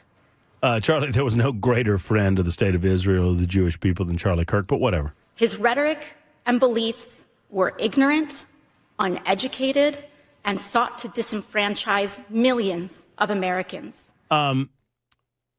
So I'm a little surprised that the former bartender here is calling anybody else uneducated or ignorant. But you can disagree with Charlie Kirk till the cows come home, ma'am. You can fiercely disagree with his political positions, and you can cherry pick certain language of the hours and hours and hours and hours that we have of Charlie Kirk on tape, of the hours and hours of audio that Charlie Kirk left behind. If you would like to cherry pick a few sentences that Charlie Kirk provided in the context, without providing, obviously, the context in which those things were said, then that's all well and good. And I suppose, based on what you're trying to do, that's fair game. But for you to call Charlie Kirk uneducated on these issues, you show your ignorance, because it's just patently untrue. Charlie Kirk was prepared to engage and debate anyone at any time on virtually any subject, something that I can't say for you, ma'am. You shield yourself behind the power of your position and refuse to converse with anyone that might have a disagreeable or disagreeing opinion than yours. Far from the working tirelessly to promote unity, unquote, asserted by the majority in this resolution. So there's Alexandria Ocasio-Cortez misrepresenting, I don't know how many nasty things or how many incorrect things you can say in a minute of audio, but she certainly tried to fill it. 19 after the hour, Super Talk 99.7 WT, and Karen says AOC is an idiot. Sally writes in and says, I'm with Belle. AOC's so pretty if she would only just close that mouth of hers. 2565 says a former bartender does actually have a legitimate BS degree, but she specializes in BS, if you get my meaning. Well, no Bachelor of Science there, but, well, I mean, does she have a BS degree? I don't know. I don't know if she graduated from any college or whatnot. How do these not properly educated people get elected? Well, sadly, dumb people get to vote. We don't have a literacy test or citizenship test. I do believe that I've long said that that I think we should have basic citizenship examinations in order to vote. And I don't think there's anything wrong with that. Now, we never will. And the reason we never will is because, sadly, people used these types of things back in the 1950s and 1960s as a way to exclude people from the polls based on the color of their skin. About that, there is no doubt, okay? There were groups of people that used poll taxes and literacy tests and other types of testing in order to attempt to exclude black people from voting. It is true, and it was wrong. I don't want to exclude anyone from the polls based on the color of their skin or any other protected class. I would suggest that we need people who understand how government works voting. Is there anything wrong with that? I'd like to know that you have an understanding of, I don't know, the three branches of government and what they are and what they do. That you understand the concepts of the separation of powers between the federal, state, and local levels and why that is. That you understand the presidency versus the Congress versus the all of it. And if you don't have that base level of understanding, what are you voting for and why? Is it a personality contest for you? We need a stupid test in American politics today. And I don't think there's anything wrong with saying that. Could AOC pass? I don't know. It's 21 after the hour on Super Talk.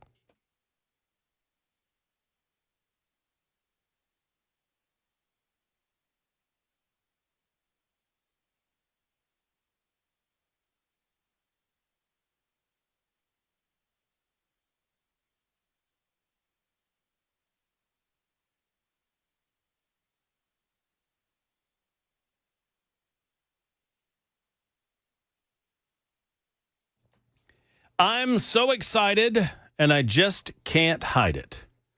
I'm about to lose control, and I think I like it. Yes, something awesome is happening this weekend at Genesis Diamonds. It started today, and it's going on through Sunday. You've been hearing about this, and now let's talk about it. It's big.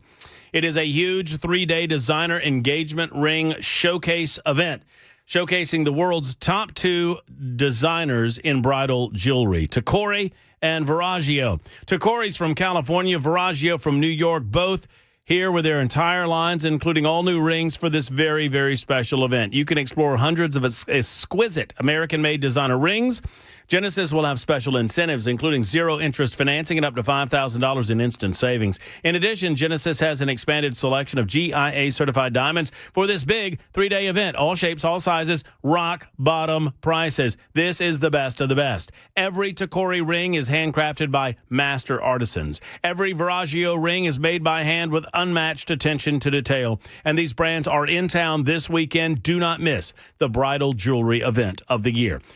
This Friday, Saturday, and yes, open Sunday at Genesis Diamonds, Green Hills in Cool Springs. When you stop in, tell them Matt Murphy sent you to the bridal jewelry event of the year at Genesis Diamonds.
Uh, 6363, I wish I could read your comment on the radio, and I cannot. I cannot even allude to it. I can't even pretend to try to sanitize it to the point where I could say it on the radio, but I understand. I understand why you're feeling the way you're feeling. That's all I can say about that.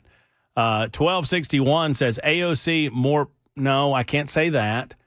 Well, one person wants to know why does everybody keep saying that AOC? Why do you keep saying that AOC is beautiful? I didn't say. I've never thought that AOC was that good looking. I've said that a lot of people think she is good looking. Ross says yes. Jackson, iffy. Is that based on looks or? See, mine is Tanya because I know what she stands for. I just feel like her personality is just so gross, and her voice. Oh my goodness gracious, the voice. Yeah, she comes off kind of off-putting. Can't handle it. And then 1960, I caught 1960 was the one saying, why do you keep calling AOC beautiful? She looks like a quarter horse. And that's a little harsh. Wait, what did we say there? A quarter horse. What does that mean? That's a type of horse. That you get for a quarter? I don't know why quarter horses are called quarter horses. Maybe you could fact check us on that. Why is a quarter horse called a quarter horse, Jackson? Make yourself busy in the waning moments. Do something good this week, would you? And then I caught 1960. I said, wait a minute. Aren't you the guy that said the Natty Guard would never go to Memphis because it's a breed of horse? Hold on. Aren't you the guy that said that the Natty Guard would never go to Memphis because Bill Lee's a rhino? And he said, well, we're doing it, but he's still a rhino. Okay, that's fair. But we are doing it, and Bill Lee was working on it the entire time that everybody was like, Bill Lee's never going to do that because he's a rhino. Well, he's doing it. So there you have it. What type of horse there, Jackson? It is a breed of horse, a versatile and muscular breed known for its incredible speed over a quarter mile.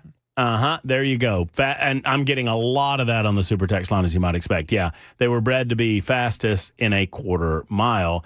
7191 says it means it means she's horse faced. We know why they're calling her a horse, man.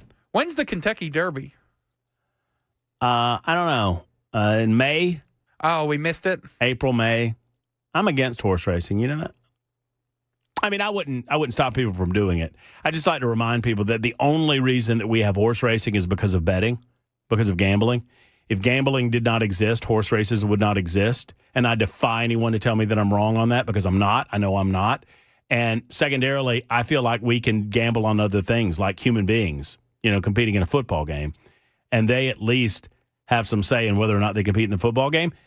I also am of the opinion that we can have horse racing in America. I'm a freedom-loving guy. I don't mind it. That's fine. Y'all get your jollies any way you want. But when they have to put one down, y'all should have to watch. What? Why am I getting that look from you? Just very graphic. Jeff, it's a graphic sport. And horses go down all the time. Jeff is in Indiana. Is that right, Jeff? Well, yeah. What's up, Jeff? How are you? Hey, how about horse pulling contests? No, people don't usually bet on those, and those are pretty fun to watch. Oh, everybody bets on those. Come on, man. Got to put. You talking about those the chariot, what do they call them? I know what you mean. I know what you're talking about. Jeff, hold on a second. I just looked at the clock, and I'm desperately trying to be better about this, going to breaks on time. And going to the news on time because Ken Weaver wants to be done with the news and he wants to tell you fare thee well and he wants to go on home. And so we're going to let him do that. Then we'll get to Jeff and your calls as well. 615-737-9986. It's Super Talk.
Hey, friends, it's Matt Murphy for U.S. Pest. U.S. Pest is owned and operated by J.K. and Erica Brister. They're fine Americans. When you're traveling around Middle Tennessee, you'll see U.S. Pest billboards from time to time. Love seeing those billboards. You know why? Because on top of every one of those billboards, there's an American flag flying proudly. Now, J.K. and Erica don't have to do that. They want to do that because they love their country so much. I know two things about this family. Well, I know more than two things, but I know this. They love the United States of America, and they hate bugs. Hate bugs. Bugs are a little communist. They want to come in, and without paying for anything, they want to take what's yours. They want to eat your food. They want to enjoy the warmth when it's cold outside. They want to enjoy the AC when it's warm outside. Friends, you need to stop those bugs by creating a barrier in your home. Monthly barrier with U.S. Pest. If you're not satisfied with your current pest control company, or if you're looking for a pest control company, call U.S. Pest. You'll be happy you did. 590-1260, 590-1260, or online at uspest.com. Ask them about their 100% money-back guarantee. Full-service pest control, termite control, and crawl space service available at U.S. Pest.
Super Talk 99.7 WTN. Matthew writes in on the, I look at the, not just the super text line, and I love all of you on the super text line, but I also look at the chat over on the Super Talk television from time to time, and I appreciate all of you as well. Matthew has written in, horses like to run, Matt. They're built for it. Why would you want to take that away from them? I'm not asking to take anything away from anybody. Horses do not set up races like come on, man. Horses don't put themselves in those stalls, and horses don't set up races like that. Horses like to run and frolic and play, sure. I'm not taking anything away from them. I'm not taking anything away from anybody. What I'm saying is, if there were not gambling on horse racing, there would not be horse racing. That's what I'm saying. And that is the end of that story. Jeff is patiently waiting. Jeff, thank you for your patience. Oh, no problem. The news has to come through. I got it, man. Thank you. Well, I appreciate you understanding that. I try to be better. You know what I'm saying? I know what you're doing, man. Yeah. But, you talk about how stupid AOC is. I'm not sure if she's as dumb as Hank Johnson, though. He's the one who thought that Guam was going to flip over if it got too many people on that side. Yeah, Guam was going to tip. Still serves in Congress. As dumb as these people are, how dumb do your constituents have to be to keep putting you in there knowing you're that stupid? Well, sadly, a lot of them, it just is what it is, and a lot of times they're voting on them just because of the letter behind their name or the color of their skin. And I'm sad to say that, but it's true. But mostly it is about the letter behind their name. And the Democrats have conditioned broad swaths of America that and we're breaking through on this point, though, Jeff, but they have conditioned a lot of America that they're for the little guy, that Republicans are just for the rich, and that they're for the working man. But, one of the reasons that they hate Donald Trump so much, one of the reasons he's broken them so badly is because he's broken that concept. He has presented a more populist tone to the American people, and now it's a thing to call yourself a Walmart Republican, for example. Yeah, I agree with that 100%.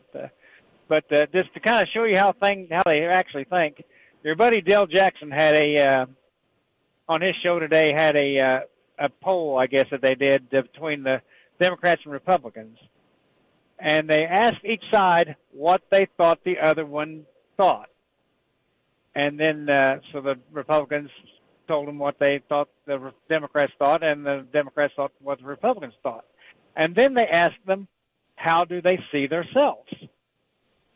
Well, when it was all said and done, the Republicans, as far as figuring out what the Democrats thought, was about 50%. They guessed about 50% of how they actually saw themselves. And on the other side, the Democrats thinking about how Republicans think was 0. So they have no clue how we think. No, they sadly, I invite it a lot on this show. And Jeff, thank you for the call. I do think we need to talk more to each other and not about each other. And I know some of you don't want to hear that. Some of you and I'm not even mad at you. I just recognize it. I feel like we're a big family. And I'm just kind of leading the parade, right? I'm not the parade. Y'all are the parade, but I guess I'm leading it to a certain degree from 3 until 7 o'clock.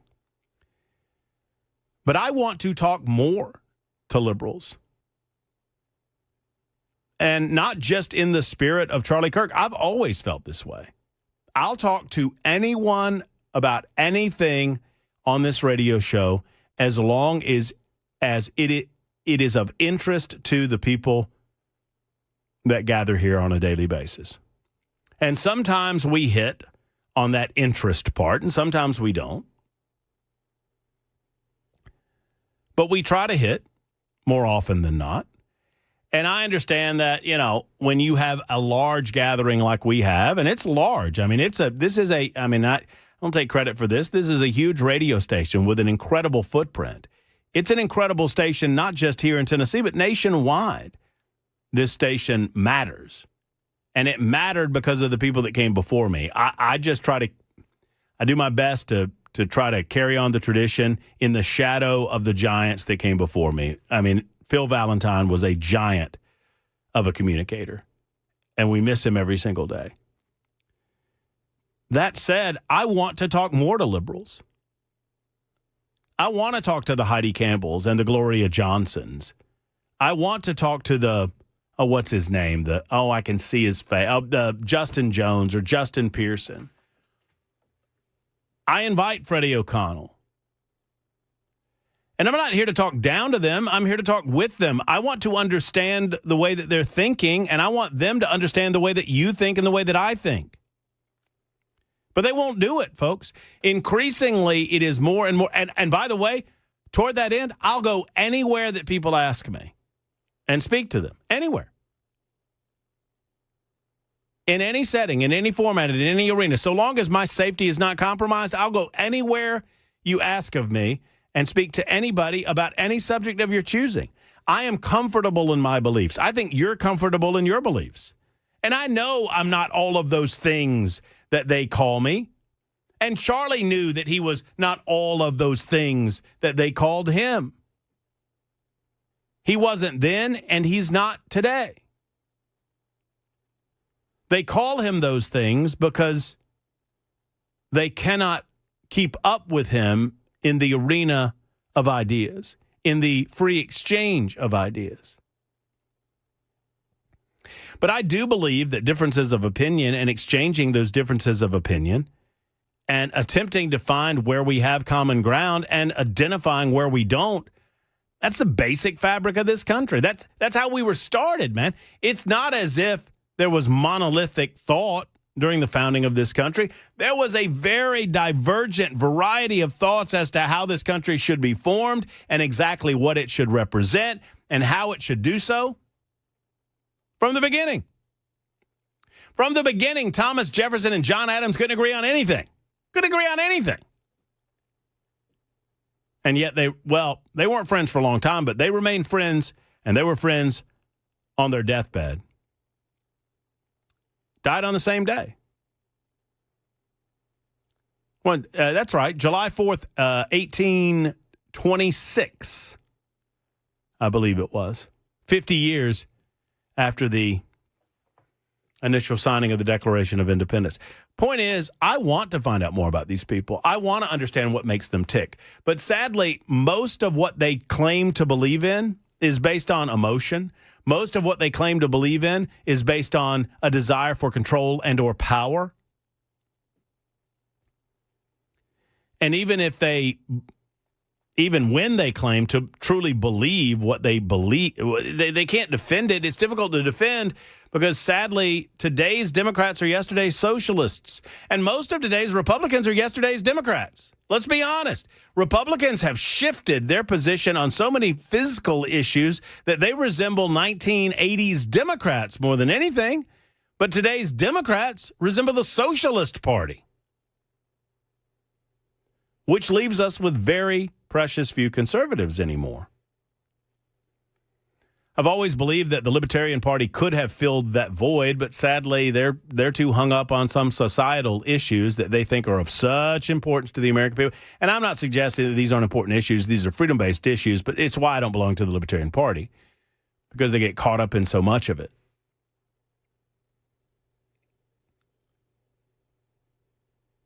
Friends, we need more dialogue and less. I mean, I'm not even saying you shouldn't be angry. I started the conversation in the aftermath of the death of Charlie Kirk a week ago Wednesday by saying that I don't want to hear that the rhetoric needs to tone down. Sane, rational people understand how to disagree and even sometimes have a heated disagreement without allowing it to become something that becomes violent. The irrational people need to be taught that they need to control their emotions to the point that they become rational. Otherwise, get the hell out of the arena. You don't belong here. If you can't manage yourself, even in uncivilized debate, without it elevating to some level of political violence, without you name-calling and trying to literally and figuratively destroy the other people, then you don't belong in this arena. I will never shy away from having people who disagree with me on this radio show. Sadly, it's become, my experience, harder and harder to engage, harder and harder to get them to talk to you. They have siloed themselves in such a way. I'm not siloed whatsoever. I'm open. I'm ready. I'm willing. I'm able. And I invite them on the regular. And sadly, they say no. They say no because many of them deep down they know. It's not because they think I'm an ist, fascist, racist, sexist, whatever. It's not because of any of that. They can't defend their views when challenged. For years, in the years that I've been doing this radio show, I've been asked, why aren't there any liberal talk shows? And there are some liberal talk shows. They rarely take telephone calls, though. They rarely take telephone calls on liberal talk shows, boy, because they can't defend their point of view. One of the reasons that when I began this show in the year of our Lord 2000, was because I wanted to engage people. And I love debating people. I mean, I admit it. I love debating. I love exchanging ideas. I understand that I get hot under the collar sometimes. I don't want to. I do. But that's all a part of it, too. Well, 2805, you know where I'm at. If you think you can, let's go. Let's talk about something. I'm ready. You claim that you can. Well, I'm asking you to do so.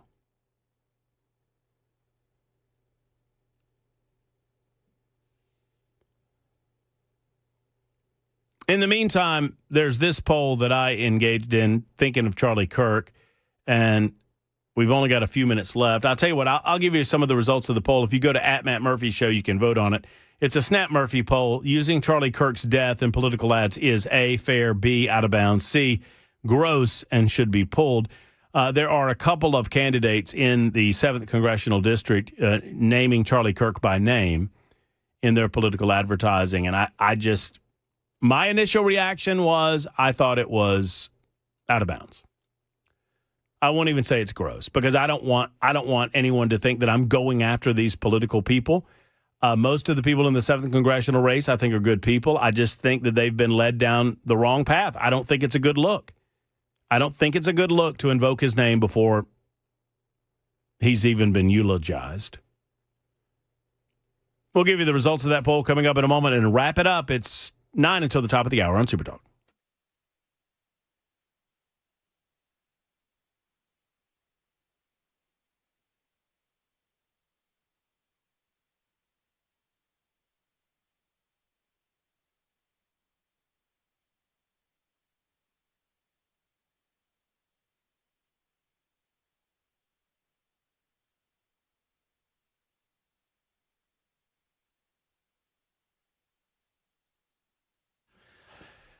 You know, if you've not been over to the website Stoltzco has available for you, you need to go because as artful as I am at painting a word picture, it's difficult for me to help you understand how wonderful, how well presented what they do truly is in Middle Tennessee. Whether it's a pole barn or a garage space, an equestrian space, an event space, or a barn dominium, Stoltzco just does it different, folks. If you own property and you're looking something to increase the value of that property, or if you're looking to put money into a real asset by building on your property, let Stoltzco build you a high-quality, customized structure at a reasonable price. It is next level, friends. They're the leading company with first-class customer service and the creation of post-frame buildings. If you want somewhere to hang out on the weekends, if you're looking for that man cave, that man garage, or that she shed, or maybe a future home or a place to retire in, or if the in-laws are getting up in years and you know that you need to get them closer to the family, let's talk to Stoltzco. Turnkey is available at Stoltzco right now. Call 615-622-5992, 622-5992, or visit them online at stoltzco.com. That's STOLTZCO.com for our friends at Stoltzco.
Super Talk 99.7 WTN. Thank you for being out there. Thank you for listening. I appreciate each and every one of you. So, Jackson, well, I'll tell you what. I'll ask you this question after I give you the results of the poll thus far. I need to update the poll. The Murphy Snap poll that happened earlier. I want to do more of these during the show. Murphy Snap poll on at Matt Murphy Show on the X Machine, at Matt Murphy Show on the X Machine. Follow me when you're over there. I'm a solid follow. How have I lost? I lost 6 people during the show today. How did that happen? My campaign is working. Oh, apparently so. Snap Murphy poll using Charlie Kirk's death in political ads is A, fair, B, out of bounds, C, gross, and should be pulled.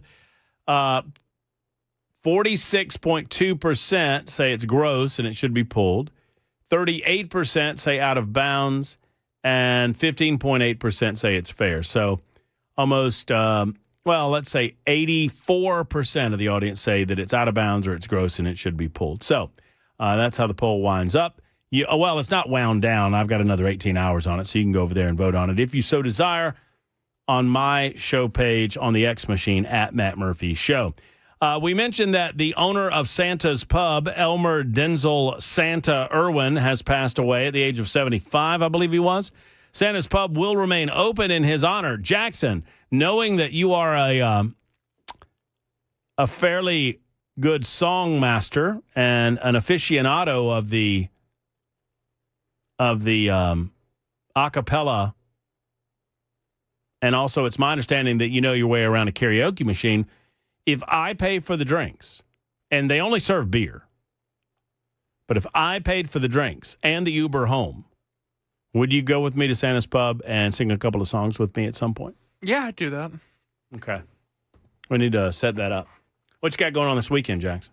Nothing much. I'll be here Saturday and Sunday doing a little bit of work and hanging out. Yeah? You convince anyone else to do the soccer game for you? Did not. That's unfortunate. Who you got in Oklahoma, Auburn? Give me the Sooners. Before you answer, and you screwed it up. Before you answer, understand, my wife listens to the show, and she makes the treats. Go War Eagle. Yeah, there you go. That's smart. All right, wish me luck, Jackson. I'm going up to spend my money being a degenerate gambler in Franklin, Kentucky for a couple of hours. May you have nothing but 6s and 7s. Isn't that nice? You know what I call 3 6s? If you get 3 6s, the devil's testicles. What? Why are you giving me that look? Hey, it's Mark Levin, or a reasonable facsimile thereof. We'll see you on Monday. Have a wonderful weekend, friends. Hug your loved ones. So long, everybody.